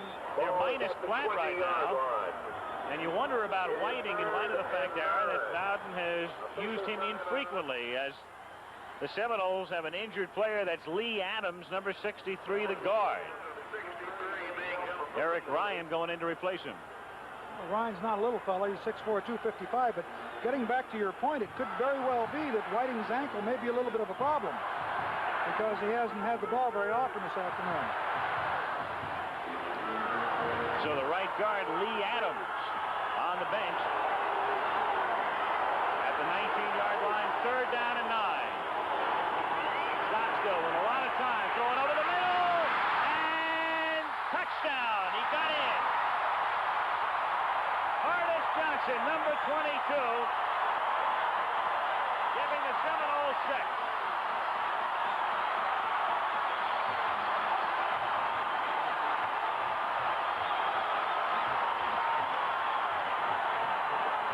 So a drive that combines both a good running attack with Williams handling most of the load early, and then Stockstill and Johnson combining late. And the Seminoles are down 13-9, going on 10 here with Capice to try to point after out of the hold of Unglob, and the kick is good. And there's also a penalty marker down. Flag down on the extra point attempt. Apparently it's going to go against Florida. Looked like roughing the kicker. Bruce Vaughn came in hard. And of course, you don't take anything for granted here. Not that they necessarily might think about going to, but still they're on.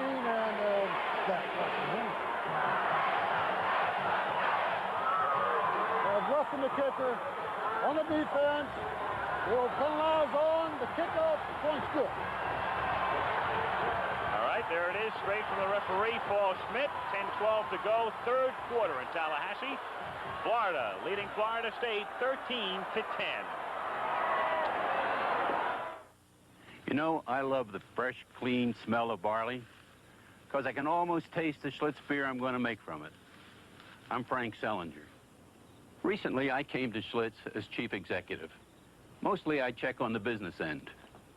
But after 40 years as a master brewer, I check the barley, too, and the other fine grains to make a really smooth beer. Taste my Schlitz.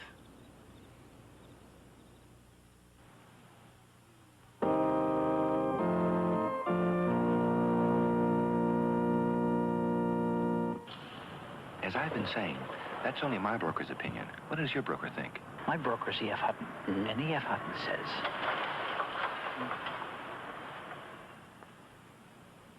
When E.F. Hutton talks, people listen.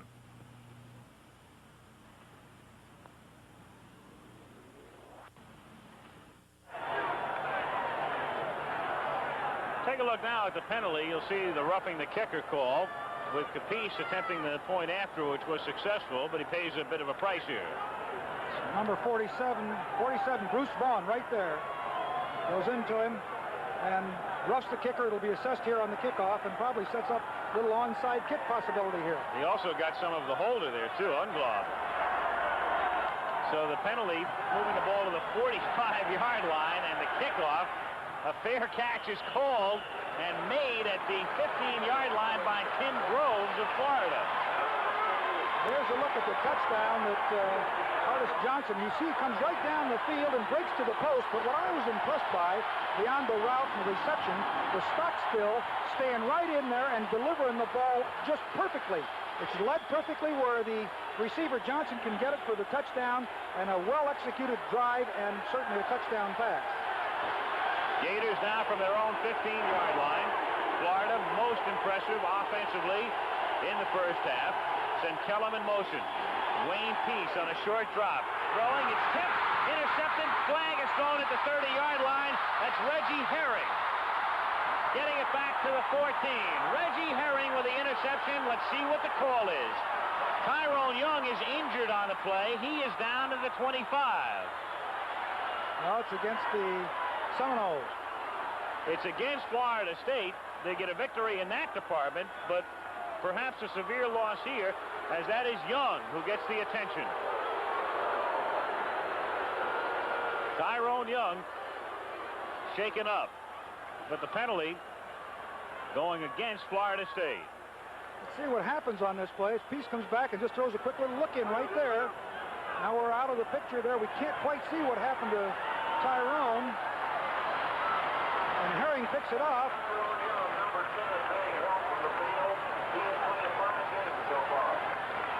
Young, meanwhile, is up and leaving the field under his own power. Well, let's see if we can see from another angle here. There's Harris bumping him right there.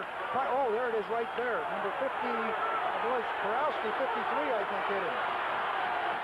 So instead of the interception, the penalty moves it out to the 22. Florida maintains possession, 1st and 10. Peace gets out to the 25. Modsick, number 67, making the tackle. And there is Young. Tyrone leaving under his own power. Try to get a report as to his future status. He really stuck a forearm in the head there. It could have been called unnecessary roughness. They've got Spencer Jackson in to replace him, and split Jackson to the right on 2nd down, 7 from the 25-yard line. Peace on the option. Back to Jones, but it's read beautifully by Jarvis Corsi, number 64. Boy, they're really pumped up. Corsi comes across. This is the same play in the first half, the option play. Peace coming down the line that they have executed so well. Look at Corsi come to the outside. Faulkner tries to block him, but here he is to the outside. Peace pitches it, and here he does the job. Whew. Same play that they ran successfully in the first half. Got him back at the 19. It's 3rd down, 14 from the 19-yard line. 8:50 to go, 3rd quarter. Florida leading by 3. 3rd and long. Peace looking for Jackson, and he's lucky it wasn't intercepted. The pass was high, and Bonasorte had it in his hands and couldn't hold on. He sure did, and he would just add it on to the interception record that he has. Went right through his hands. Bonasorte has 15 interceptions in his career. So the Seminoles hold. The Gators to kick. Mark Dickert with his 2nd punt of the day. Gary Henry, single safety for Florida State, standing at his own 40-yard line. Dickert's kick is away. It's a wobbly kick and not much distance. Bouncing, but taking a great Florida bounce. And it's going to roll more than 25 yards. It rolls, in fact, 29 yards. It bounced that far. 8:25 to go. The kick that time, 55 yards with the bounce. Florida by 3. Sony introduces the art of watching television. The Sony Betamax lets you record and see what you want when you want, to summon into your home a world of wonder. And a remarkable feature called Beta Scan lets you scan forward and reverse to quickly find any single image. Betamax transforms the act of watching television into the art of watching television. Your show is about to begin. Sony, the one and only. People come in here and ask for plugs for Japanese cars. And I tell them there's a spark plug designed to get the most out of small 4-cylinder engines. It's got a fused glass seal in here, so you get full power and a remarkably wide heat range. Helps prevent stalling and misfiring. Then I tell them something else remarkable about this plug. It's not Japanese, it's American. Autolite. The Southeastern Conference appreciates the excellence of ABC TV's telecast of NCAA college football each week and is honored to participate. Today, SEC charter member Florida engages Florida State in a rivalry 23 years old, but with the on-field intensity of 100 years. Florida State has the ball at its own 26-yard line. That last kick by Dickert, 26 yards on the fly and 29 on the bounce. Really a favoring bounce for the Gators. 55-yard effort. So from the 26-yard line, it's Ricky Williams going nowhere. Pushed back. His progress took him to about the 25. He lost one, and Fernando Jackson drove him back, number 49. Jackson put a good hit on him there. They closed that hole. That's the same play they've been running successfully, but Florida shut it off that time. Second down, call it 12. Just shy of the 25-yard line. Stockstill completing 50% of his passes today. Out to the 27, Ricky Williams, stopped by David Galloway. Just over the 25-yard line. Again, the tackle Close to the original line of scrimmage. And setting up third down and 10. 7 minutes, 30 seconds remaining, third quarter. The Florida Gators leading 13-10.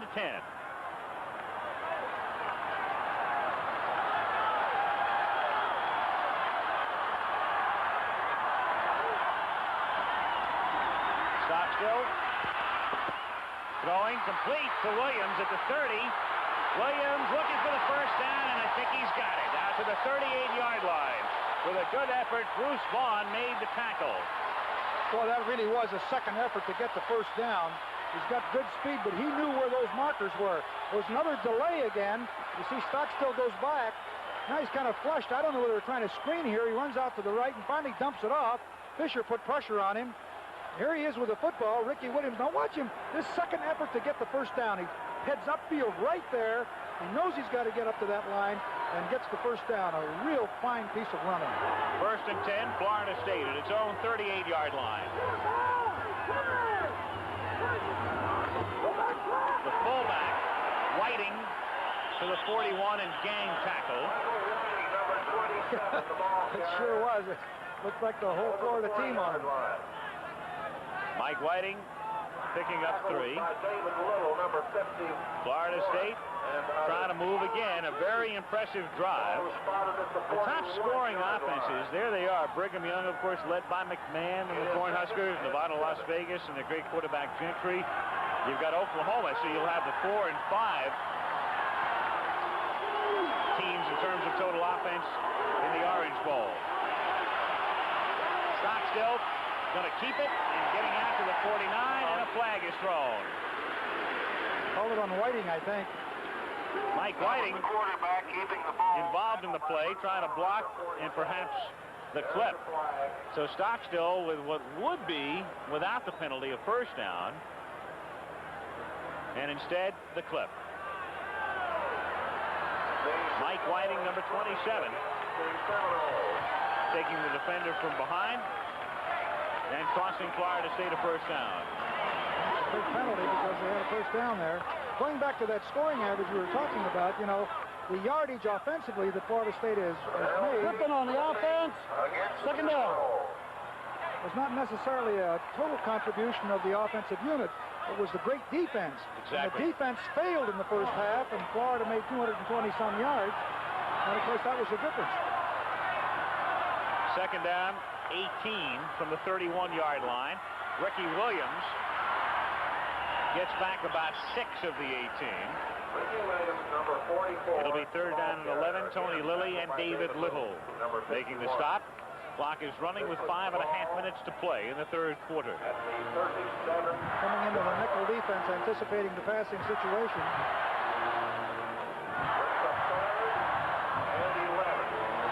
Williams filling in for the injured Sam Platt. Artis Johnson has just come in with a play from the bench. He is split wide to the right. Kurt Unglav is wide to the left. On third and 11. Stockstill with a straight drop. Good protection. Throwing to Williams out at the 42-yard line and wrestled down there. So he's shy of the first by 6. And Stark will come in to punt for the Seminoles. So the drive bogging down because of the penalty after they had what would have been a first down. But the clip on Whiting, and Stark is in to kick it away. The Gators were also assisted by that favorable roll of 29 yards on the punt. You know, one of the reasons for that was that Florida State was deployed for a rush, and there was no one back to field it outside that safety. Ron Stark booted away. Curry fielding on the run at the 18-yard line. Splits the defense and then is tackled at the 23. 40-yard kick and a 5-yard run back with 4:17 to go in the third quarter. After this one, stay tuned. From the Los Angeles Coliseum, Notre Dame and USC. The Fighting Irish ranked second. SC hurt of late because of the injury situation. Marcus Allen, their great tailback, won't be able to play. But the Trojans at home against the Irish. 1st and 10 from the 23. Peace giving it to Jones, who's met immediately. Ron Simmons making the tackle. Well, Larry, I got to think your body's going to be in Florida in a couple hours, but your mind's going to be out west, isn't it? That's exactly right. I've had the experience of being out there a few times. They weren't very favorable, not many of them anyway. You won your share. Not really. Well, if you didn't have to face Anthony Davis, you'd have been in great shape. Oh, tell me about it. 2nd down and 12 from the 21-yard line. Kellum in motion. Peace looking for Young and incomplete. So Tyrone, after being shaken up on the last series, is back in, but covered well by Bonasort. And it will be 3rd down.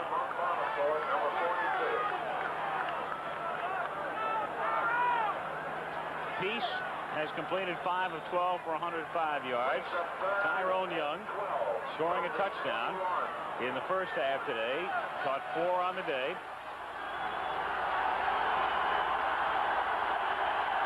3rd and 12.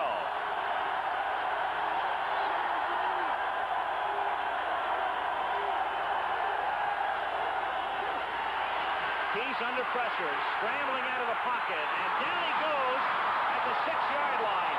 James Gilbert, the backup nose guard, number 51, running him down. They moved Gilbert outside Simmons. He normally backs up Ron, but he's in there in place of Modsick. Would you believe he's 6 foot 260 and he can move like this? Watch him, number 51, Gilbert, right here, coming right at Peace, chasing him down. Peace tries to get outside to the right, but he reaches out and gets enough of him to get him down right there. Good job.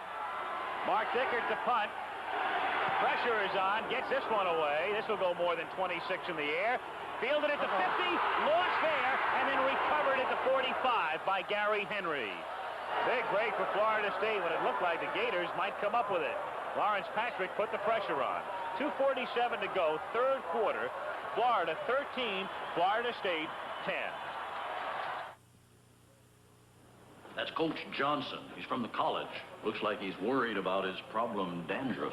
I wish he'd ask me. Mr. Owens, I need a shampoo. Ever tried Tegrin? Can it really work on my itching and flaking? Well, in a national survey, 3 out of 4 dermatologists judged Tegrin's medication effective in fighting even problem dandruff. I'll give it a tryout. Hey, how's that dandruff problem? Tegrin's a winner, Mr. Owens. Prove it to yourself. Tegrin works. On first down for Florida State from the 45-yard line, Stockstill on a roll. Gets tackled back at the 40 by Ron Coleman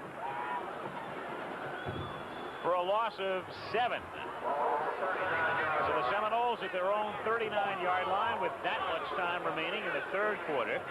Florida led 13-3 at the half. Florida State had the early lead, 3-0. Looked like Stockstill was limping a little bit as he went back, and I remember on that play in the previous series of downs, he was limping a little. Second down and 17, he's going to give it to Williams, and he is stopped at the line of scrimmage. And Stockstill rubbing his leg. Whitaker making the stop on the play. And there's no question about it, Stockstill a little gimpy right now. He was flexing his knees. The Florida State quarterback. There he is. Keep an eye on him. Noticed on the previous series on the clip play where he had made the first down when he ran, he got up and started to limp a little bit. Now it seems like he's still being bothered by it. It'd be a real hurt to this ball club to lose him. Third down, 16. Florida State at the 40. Going deep for Johnson. What a catch at the 31 for the first down. Woo. Hardis Johnson fully stretched out. What a catch that was. I didn't think he had a chance from this vantage point to catch that football. Watch Hardis Johnson again. Comes down the field and gets in the seam. He puts a move on, goes to the outside to the flag. Now watch him reach out for this ball. It appears to be overthrown. Right in the tips of the fingers, puts it away. What a catch. Official right on the scene to see it.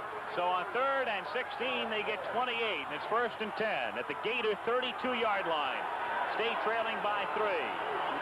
Johnson in motion, and they give it to Williams, looking for room, and Williams picks up 4 to the 28-yard rhythm. Makes a stop, number 51. Let's have another look at that catch by Johnson. It's worth one. Boy, it really is. I'll tell you, he really lays out. Watch him. It right on the fingertips. He couldn't have had any more room. And then he puts it away right here, and the official is right there to see it to make sure that he has caught the football. Final minute of the 3rd quarter. 2nd down, 6. Florida State at the Florida 28-yard line.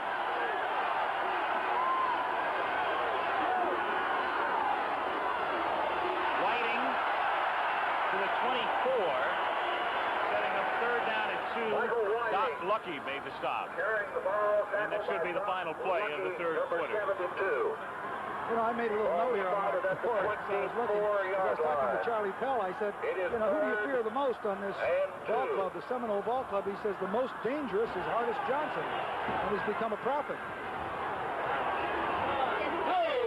The Seminoles will not run a playoff here, so when the 4th quarter commences, it will be 3rd down and 2 at the 24-yard line. 15 minutes to play. The score, 13-10 Florida. We'll be back after this commercial message and a word from our local station. I may be the only man running a major brewery who is a master brewer. Have been for 40 years. I'm Frank Sellinger, Chief Executive Officer of Schlitz. 2 years ago, when they asked me to come to Schlitz, they said, Frank, let's make the best. Here it is, Schlitz. Compare Schlitz with any other beer. This has the taste that I've been after for 40 years. I know you'll like it. Hey! You're driving half a car. To prove Haviland Supreme gives cars engine protection up front. I know, but... Well, you should know. It delivered proven protection in punishing state trooper testing. Yeah, but... Where's the rest of my car? Yeah. Here it comes. To prove Texaco's Haviland Supreme delivered improved mileage, too. Upfront protection backed by improved mileage. That's Haviland Supreme. Do me a favor.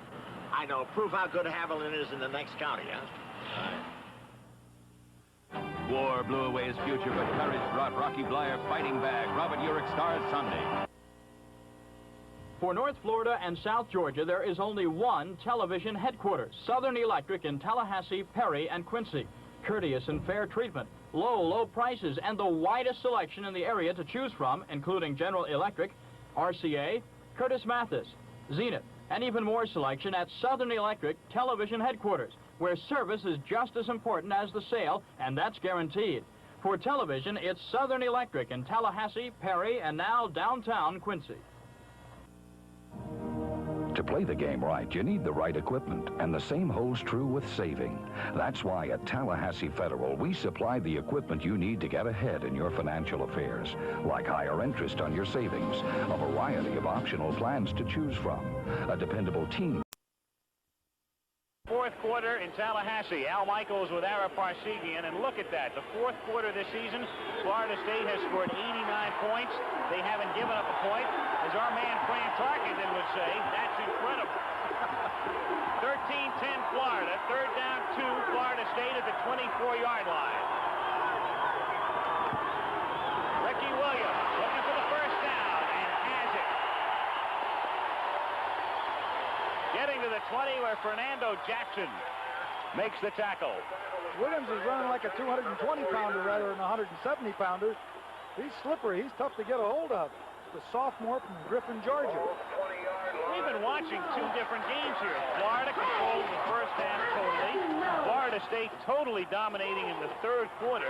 Total offense in the 3rd quarter. Florida State picked up 147 yards. Florida had minus 21. Huh. I think Bobby Bowden talked to him at halftime. 1st and 10.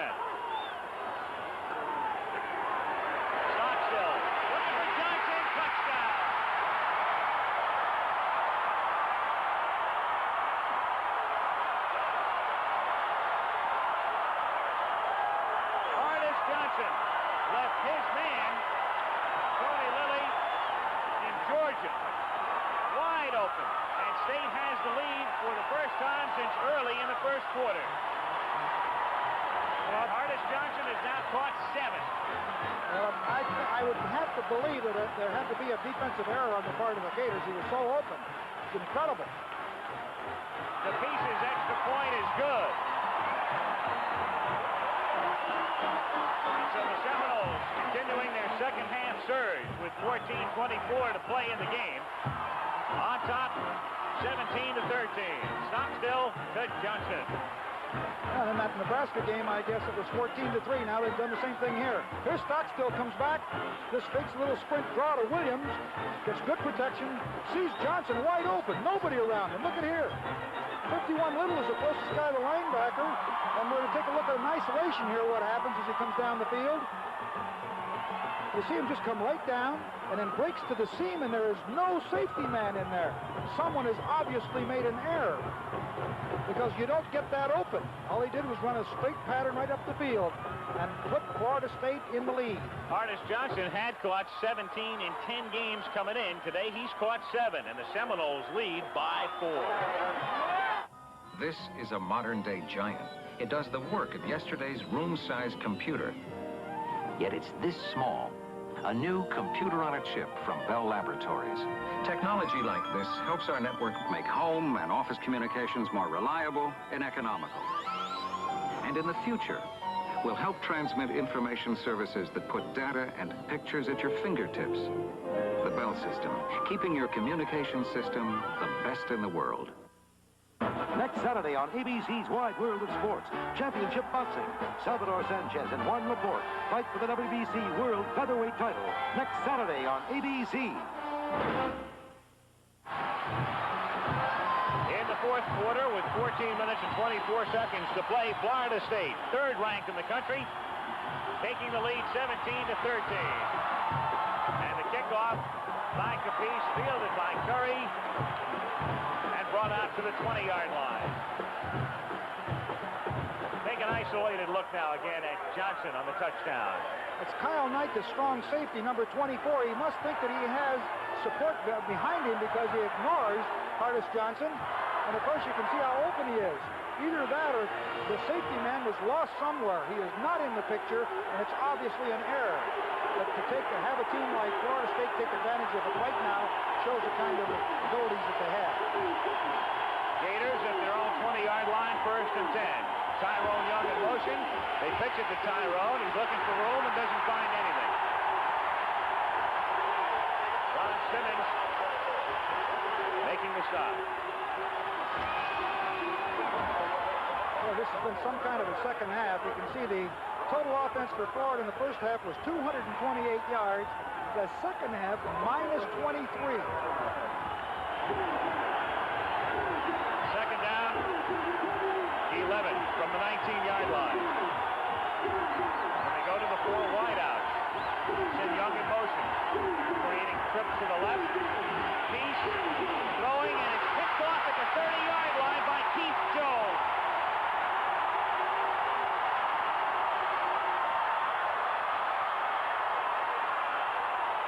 The Seminoles are on a roll.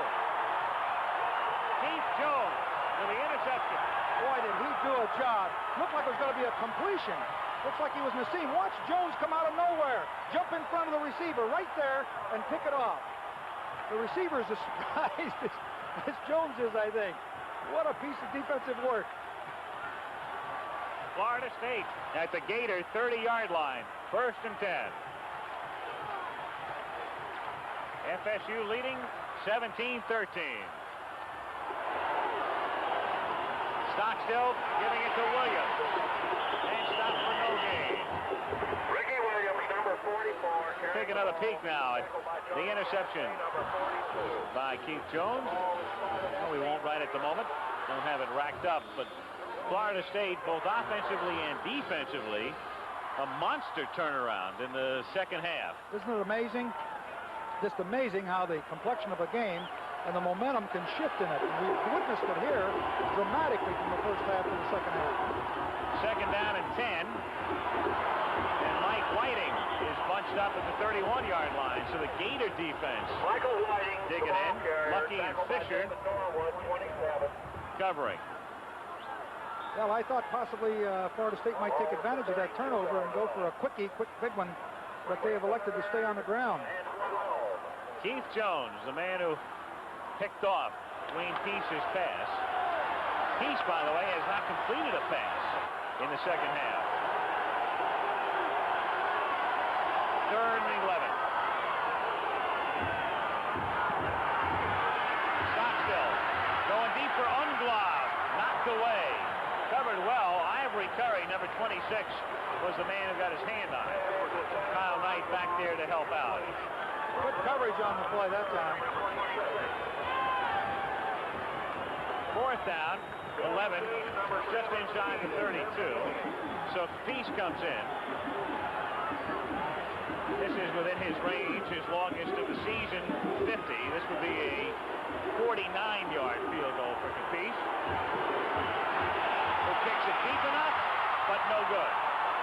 Wide. So Capice missing to the left. Florida State can't capitalize on the interception. The Gators get the ball back, and on the clock we have 12:21 to play in Tallahassee. State leading 17-13. Foreign oil. We know the consequences. Higher prices, political instability. So America is working hard to reduce our dependence by increasing the use of our own energy resources. At Westinghouse, we're using our technology to get more energy out of coal and nuclear. And we're working on solar, fusion, fuel cells, and other renewable sources to serve our children for generations. Westinghouse, a powerful part of your life. This is my New York Life agent. How did he get so big in my eyes? When I got married, he suggested a very affordable starter policy. He really grew in my eyes. Later, the same New York Life agent gave me brilliant advice in business insurance, and he grew some more. Now it's a policy that guarantees retirement income. My New York Life agent stands 10 feet high with me. Ask your New York Life agent. He has the answers for you.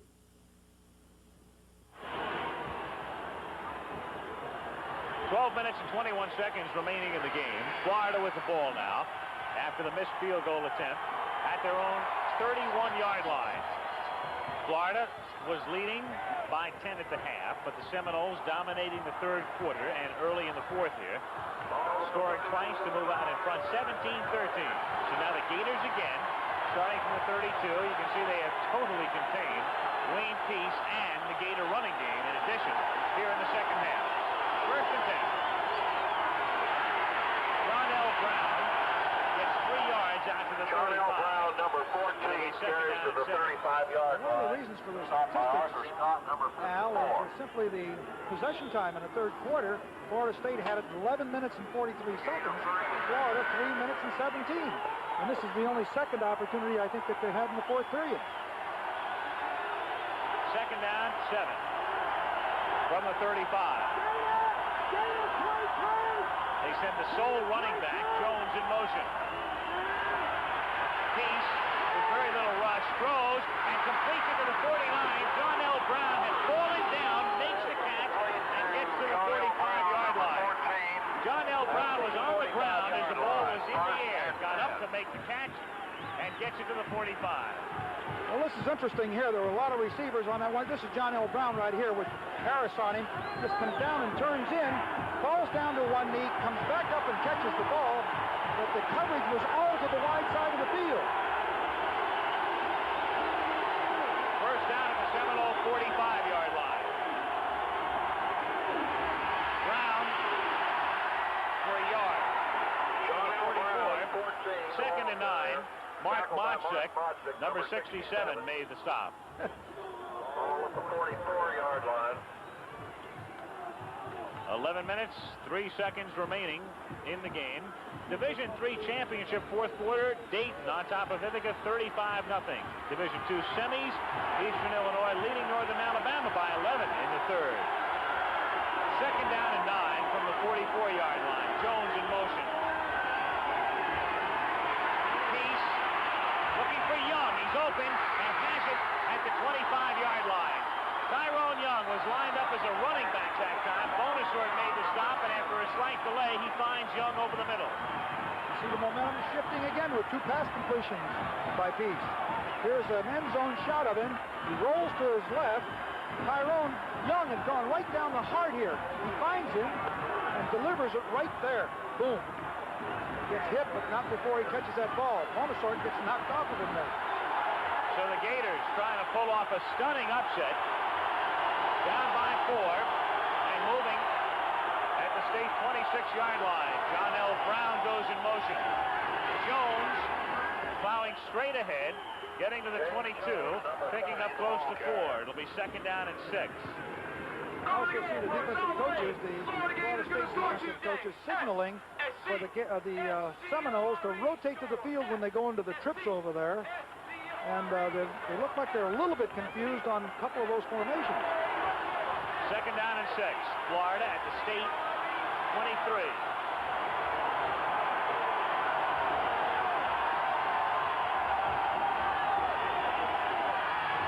Jones to the 20.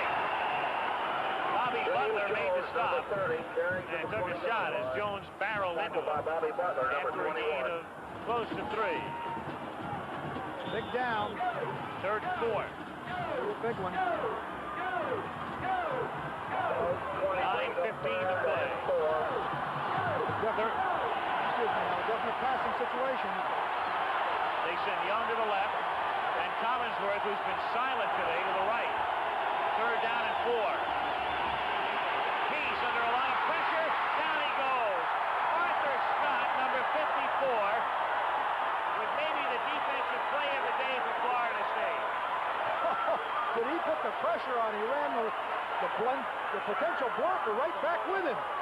Coming from the right side of your screen here, you'll see Peace goes back to the pocket. Watch him come. Right here, Scott just runs right by the blocker, which is Dan Pike, I believe it is, and sacks him.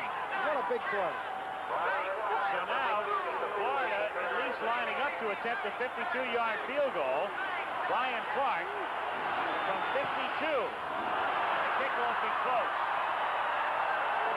He dropped the ball. The holder dropped it momentarily. Did not have a good hold. Mark Dickert, the holder on the play. So Florida coming up empty after that big sack. And with 8:15 to play, State still leads 17-13. Wait till you see how good you can be with Minolta XG1. Hey, you want to see some terrific pictures?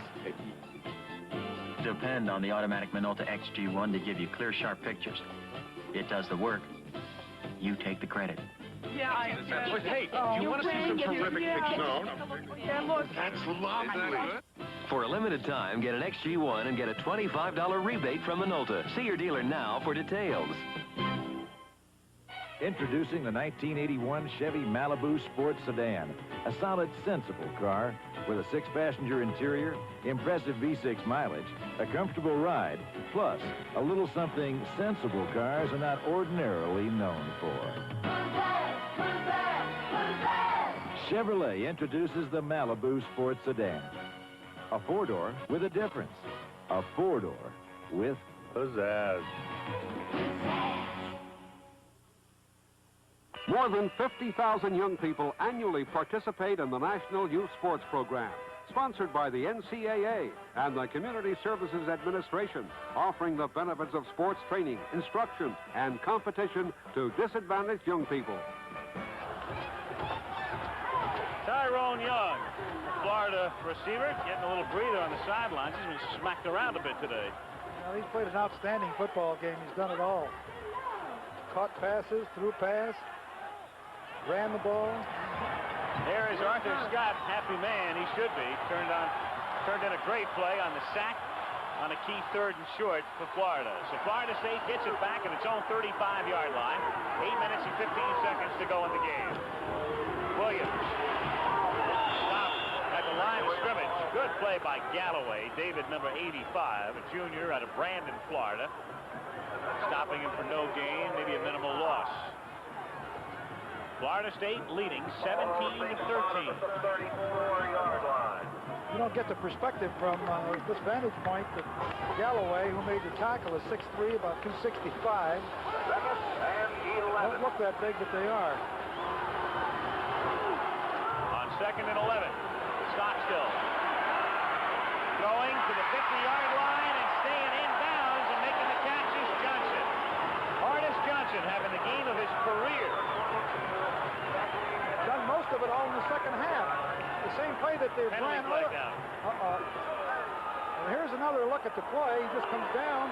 The Stockstill just coming to the corner, getting outside to contain, runs a quick little turn out there at the 50, jumps high to get the ball, but it's all going to be nullified out of here. Flag on the play at the 34-yard line. You see it there. And they will march it off against FSU. And it'll be a big one for holding, I believe. We'll get the call in a moment. So Johnson on his, what would have been his 7th catch of the day, or he has caught 7. That would have been number 8. Nullified. Holding on the offense. Second down. Second down, and that moves it all the way back to the 20-yard line. There are 25 yards to go. If they follow their normal conservative pattern, not giving anything away, I would guess that they would run the football here and not get too fancy.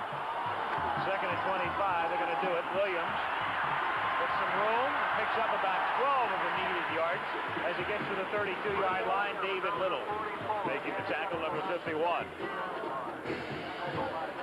Clock running with 7:20 to play.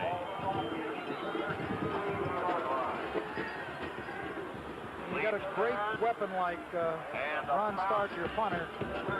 You don't want to give anything away cheap down deep in your own territory, particularly when you're leading 17-13. 3rd down and 13. They send Johnson wide to the right. Stockstill for Whiting at the 25 and back out to the 31, so they lose yardage on the play. Loss of 1 is Fernando Jackson makes Michael it up Whiting, complete. and stays the ticket. Bruce Vaughn, number 40. Top 10 again, worth another look coming in today. Georgia on top and Notre Dame. And then Florida State. And again, as we mentioned at the very open of the telecast today, if they get the right Quinella, they could win the national championship. Let's say Georgia gets beat in the Sugar Bowl. Let's say SC beats Notre Dame. Let's say Florida State wins today, and then they beat Oklahoma in the Orange. They could be the national champs. Start to kick it. Curry fielding at the 34 and dropped at the 35-yard line. So the Gators getting it back with time running out after a 34-yard kick. We have 6:11 to play in Tallahassee.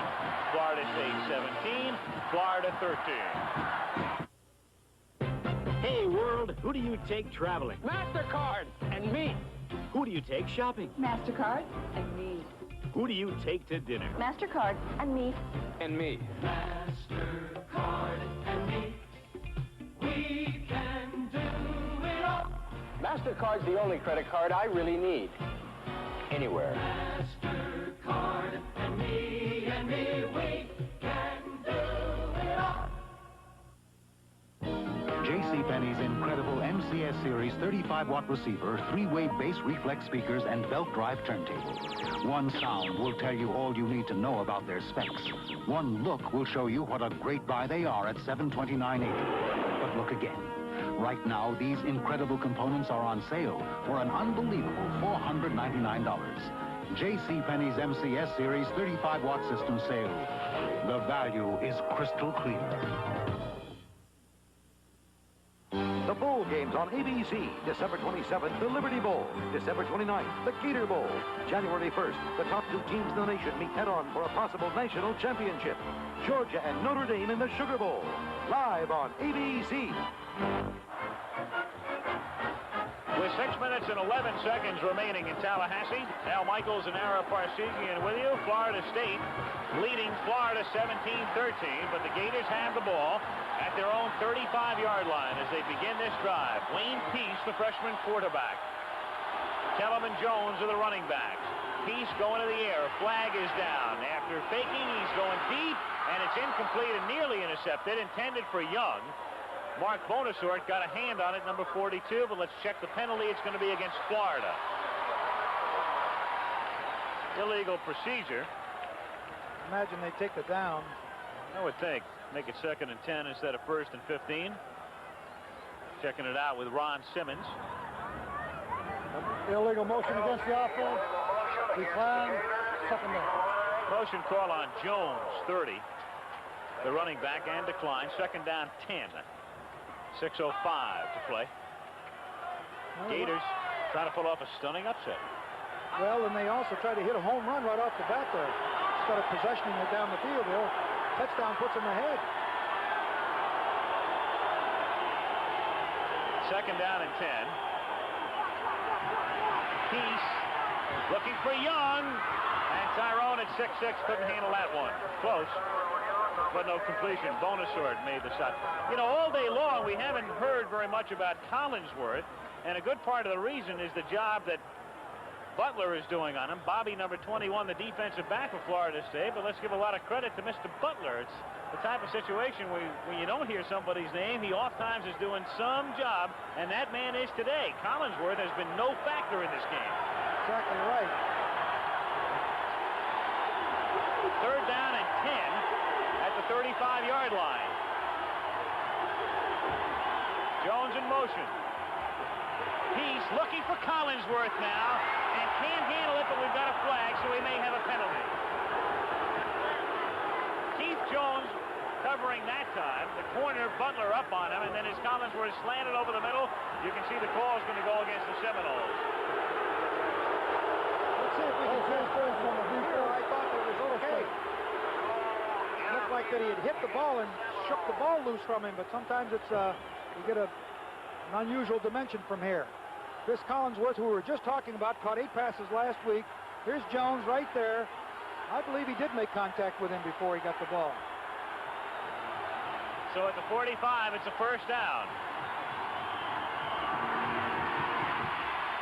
And Kellum gets it out to the 48-yard line. Porowski, that was Jones rather. Porowski making the tackle. At the 47-yard line. Take another look at him right here. Number 53, Porowski, filling into the hole, stepping in from the backside linebacker. The weak side linebacker comes in and does a nice job. It is second and 3. Florida's done well on their third down plays to keep possession. It's second down and 7 at the 48-yard line. They send Jones in motion, leaving no running backs. Peace under pressure, throwing low and caught at the 46-yard line by Faulkner. Nice play. Faulkner going to the turf to grab it. They're short of the first down by 1. Took that right off the ground. A low liner, as they say. So third and 1, 4 minutes and 55 seconds, and the clock running. That is third and 1. Collinsworth split left and Young to the right. Peace is 9 out of 19 now for 159 yards. On third and 1. Motion on the left side of the line. Peace tries to move ahead for the first down, but it looked like the left side of the Florida line was moving. Got 3 flags, so it was an obvious infraction.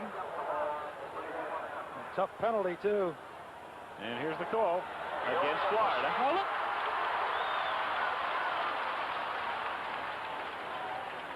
We'll see it on the replay. He's on the right side of the screen, the Florida left guard. 65, Dan Plunk. Just jumped before the snap count. A very costly penalty. Illegal procedure on the offense. Third down. So instead of third and 1, it's third and 6. 4:39 remaining in the game. Florida with the ball and trailing by 4.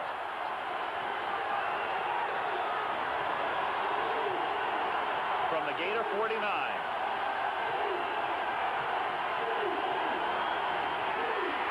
Peace for Collinsworth, and he picks up a key first down. So Collinsworth, who had come up totally empty today until the pass interference call, now catches this one, and Florida has a big first down at the 40-yard line. Well, it's the same play that they've been throwing to Tyrone Young, but it's to the opposite side to Collinsworth. He just comes right down the field and just breaks to the inside against with a double coverage deep, and he's wide open in here. And he picks up that first down, so the penalty wasn't that important. Gators at the Seminoles 40. Peace looking for Collinsworth again, but knocked down. Now we're batted, and is it intercepted? Yes! What a play on a tip. Keith Jones getting it after Bonasart had tipped it. Boy, that was quick thinking by Bonasart. Terrific defensive play.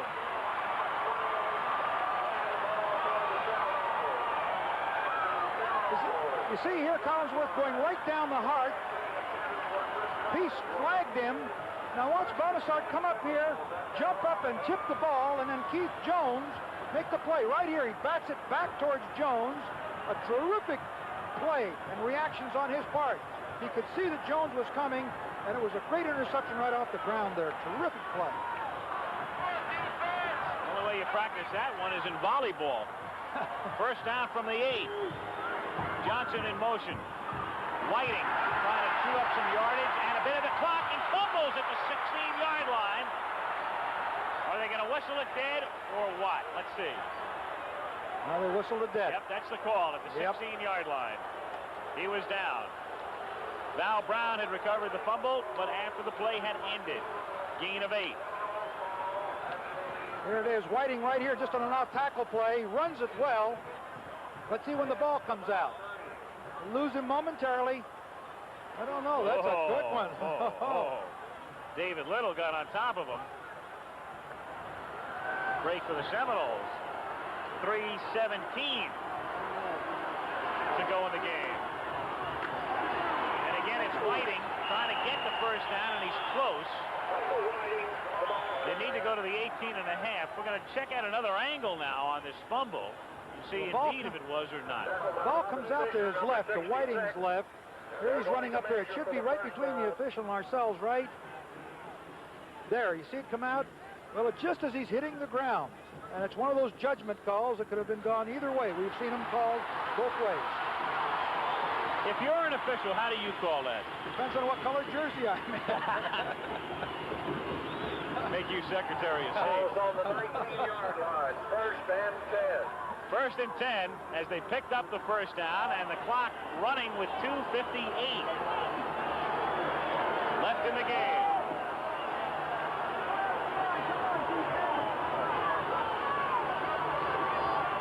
Johnson in motion. Same play. Whiting off the left side this time. Out to the 21. Fernando Jackson makes the stop, and the clock running 2:38, 2:37 and counting down. Now they stop it because Florida wants a timeout. Fernando Jackson, number 49. Yep, they have one remaining.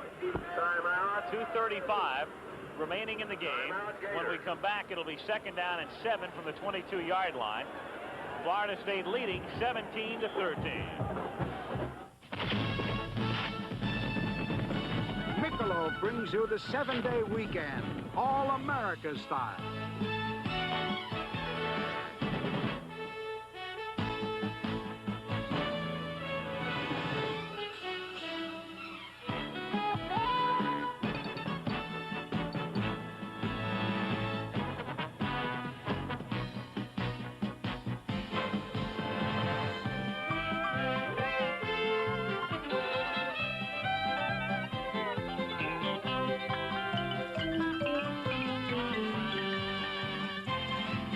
Americans love weekends, not just the Saturday and Sunday kind, but whenever we take time to enjoy the good things in life, like the smooth and mellow taste of Michelob. Because all over America, Michelob helps make any time feel a little like a weekend. Hey, put a little weekend in your week. Yeah. Sugar Ray Leonard, from gold medalist to world champion. Roberto Duran, he took the title from Sugar Ray. The rematch, one of the most controversial in boxing. See it for yourself December 19th on ABC. Keep it in mind, that's a week from this coming Friday. Leonard Duran in its entirety at 9 Eastern, 8 Central Time. You'll see it, the controversial ending in all. Leonard and Duran on the 19th. 2nd down, 7 at the 21-yard line. Florida State trying to chew up some of the clock, and it's Williams finding no room and getting just about back to the line of scrimmage, and that's it. The clock running with 2:25 left in the game. Florida has one timeout left, and they will not take it here. But what they have to do here, obviously, is stop the Seminoles on this play. Now, they don't want to waste that timeout yet, but Florida State will be able to bleed a lot of time off that clock with a run and then a punt and even a 5-yarder penalty if they want to take the full 25 seconds. 3rd down and 8. Stockstill looking for the first down. And Stockstill goes down at the 23-yard line, so the defense does its job. Sonny Gilliam was there to prevent any further advance out at the 24-yard line. So 4th down, clock still running, 1:45 remaining in the game, and now they stop it. Florida will take its sole remaining timeout here. So when they get the ball back on offense, they do not have a timeout left. 1:42 on the clock, and of course, when Florida State kicks, we're looking at one of the top punters in the country and start. Coming up next, following this one, our Prudential College scoreboard, and then the second half of our doubleheader, the Fighting Irish and the Trojans at the Los Angeles Coliseum, and the renewal of one of college football's truly classic rivalries. How many years you coached in that game? What, 11 years? I think you've got that right. And you keep reminding me about that ball game out there. No. You pulled off one victory, 51-0, right?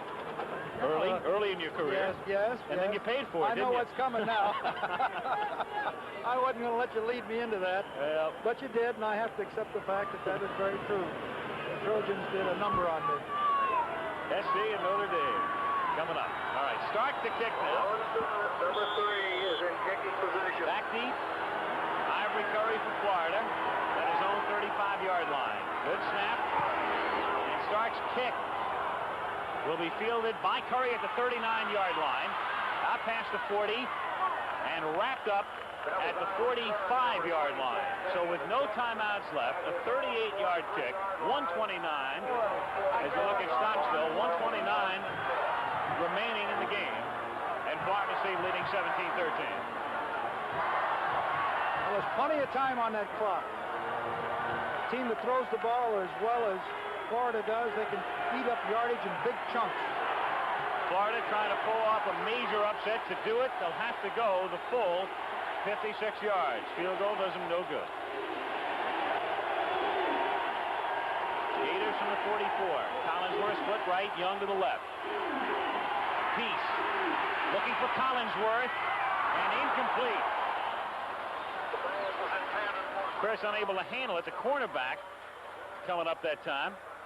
They're taking bigger chunks than I think they needed. This is Chris Collinsworth, just comes down, then he gets in behind the linebacker defenders, and then of course then you see number 40 coming up here to support very quickly, Gary Henry. And I thought they were trying to bite off a little bigger chunk than they needed. They've got plenty of time on the clock. Second down 10 from the 44, 124 remaining.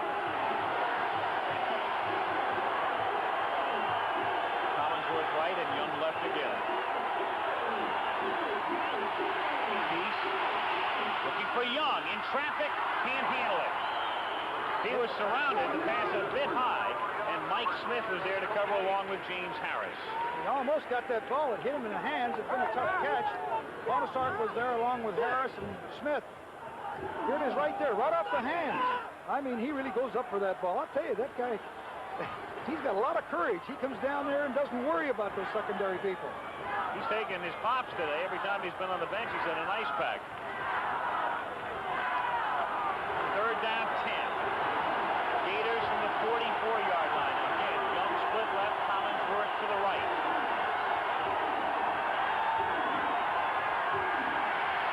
Peace, a straight drop, and then throws to the 46-yard line to John L. Brown, but he's wrapped up immediately by Keith Jones. Jones really hit him. He knows it, too. He ruled it incomplete. They did. Well, this is the moment of truth right here. Barely matters, though, on the call, because had he caught it, he would have picked up a yard or so. And they need 10 now. Fourth down and 10. 1:10 to play. Collinsworth this time goes to the left side as they flop him, and Young to the right. 4th and 10. Flag is down. Incomplete, but a marker down. Tyrone Young, the intended receiver. Let's see the call.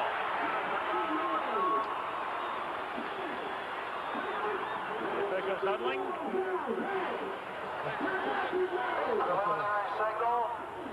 We have a legal procedure against the right to call whistle.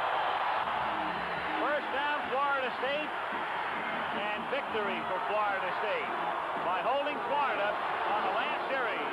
So the Seminoles, with 1 minute and 3 left, can simply run out the clock. A great second half performance by the Seminoles. Being very sluggish in the first half, and it may have been the result of the 4 weeks of inactivity. But boy, what a second half they have played here, both offensively and defensively. So Florida State will win it. It hasn't come easy. A great performance by the Gators in the first half, and then a complete turnaround by the Seminoles here in the second half. Stockstill will only have to do that one more time, and it will be official. Florida State will wind up its regular season with a record of 10-1. Florida will wind up its regular season with a mark of 7-4. The Gators going on to the Tangerine Bowl, and State going on to the Orange Bowl. The Florida offense, first half and the second half, Jekyll and Hyde. They also win the least amount of points scored against them. They had to keep it under 18. It didn't look good for them at the half, but they have managed it. And that'll wrap it up. They can simply let the clock run out. So 53,000 will go home very happy. Bobby Bowden getting the ride off the field at Joe Campbell Stadium in Tallahassee as the Seminoles are able to pull it out after trailing at the half 13-3. Wind up 10-1, going to the Orange Bowl now with a 7-game winning streak as the clock runs out. You certainly said it well when you said it didn't come easy. 13-3 in the first half, and then a beautiful piece of football on the part of the Seminoles in the second half that has won it for them here, 17-13. So the final score from Tallahassee, the Seminoles winning it by 4 over the Gators. The third-ranked Florida State Seminoles wind up with a mark of... My alternator light won't go out. What do you think it is, Mr. Goodwrench? Well, let's take a look. Mr. Goodwrench has the right GM equipment available to work on your General Motors car. Thousands of dollars worth. But he also knows the value of a well-placed thumb. What's the problem? Just a stretched belt. I can replace it while you wait. Okay! Keep that great GM feeling. Where Mr. Goodwrench works. With genuine GM parts. Feeling 7 Up, I'm feeling 7 Up. Sharing styles, sharing smiles, feeling 7 Up. 7 Up. It's a crisp, refreshing feeling. Crystal clear and light, clear and clear is turning 7 Up. And it sure feels right. Feeling lucky, 7, 7, feeling 7, 7, 7, 7 Up. Mr. Brett, maybe you ought to choke up on the bat. It might help me. 7 Up, I'm feeling 7 Up. Dial-it has national sports news. It's still as rational just to call National Sports for all the latest reports. We're talking national sports news. We've got it all. 900, what a wonderful call. 900-976-1313. 900-976-1313. Dial it. We're talking to you.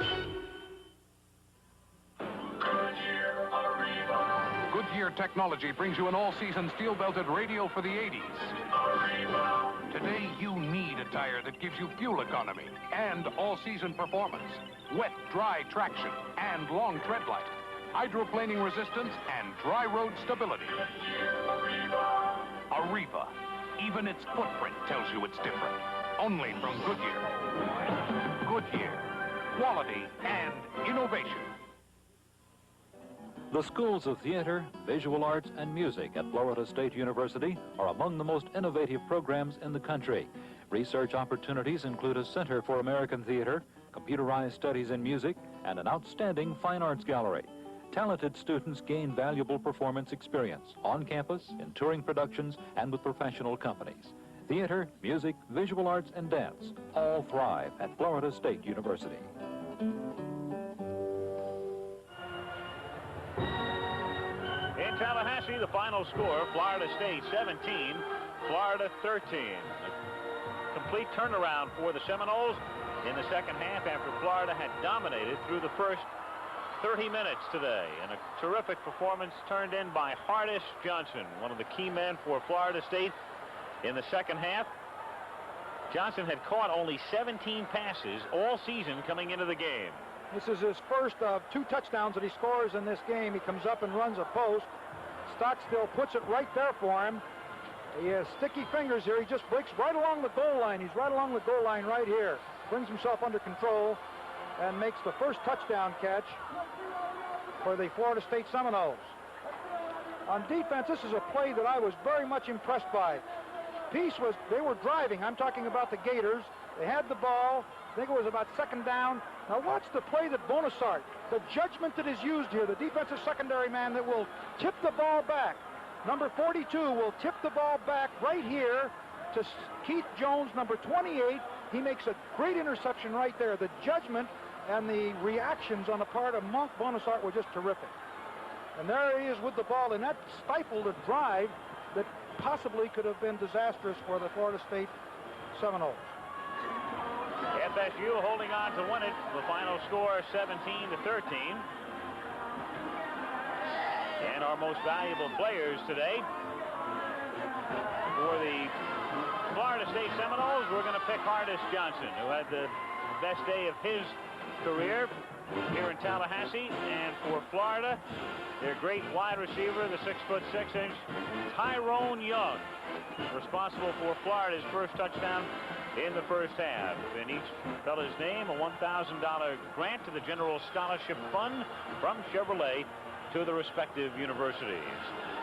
I'll thank our spotter, Kelly Hayes, statistician George Hill, for their great work today as Florida State comes off a 4-week layoff.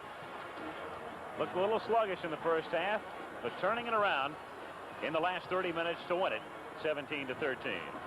Coverage of the Florida State game was produced by Terry O'Neill, directed by Jim Jeanette, technical director Les Weiss, associate director Peter Lasser. Now this is Al Michaels along with Ara Parsegian saying so long from Tallahassee, Florida. Stay tuned next for the Prudential College Football Scoreboard. Dave Dials will bring you up to date on all of today's games from around the country. And then ABC Sports brings you one of college football's classics, Notre Dame against USC. NCAA college football, Florida at Florida State, has been brought to you by Anheuser-Busch St. Louis, brewers of Michelob. Put a little weekend in your week. By Mr. Goodwrench in the General Motors Parts Division, who help you keep that great GM feeling with genuine GM parts. By Westinghouse and the 140,000 Westinghouse employees worldwide. And by the men and women of the Bell system, keeping your communication system the best in the world. Travel arrangements made through and a promotional fee paid by United Airlines. That's what friendly skies are all about. Again, the final score from Tallahassee, Florida State 17 and Florida 13.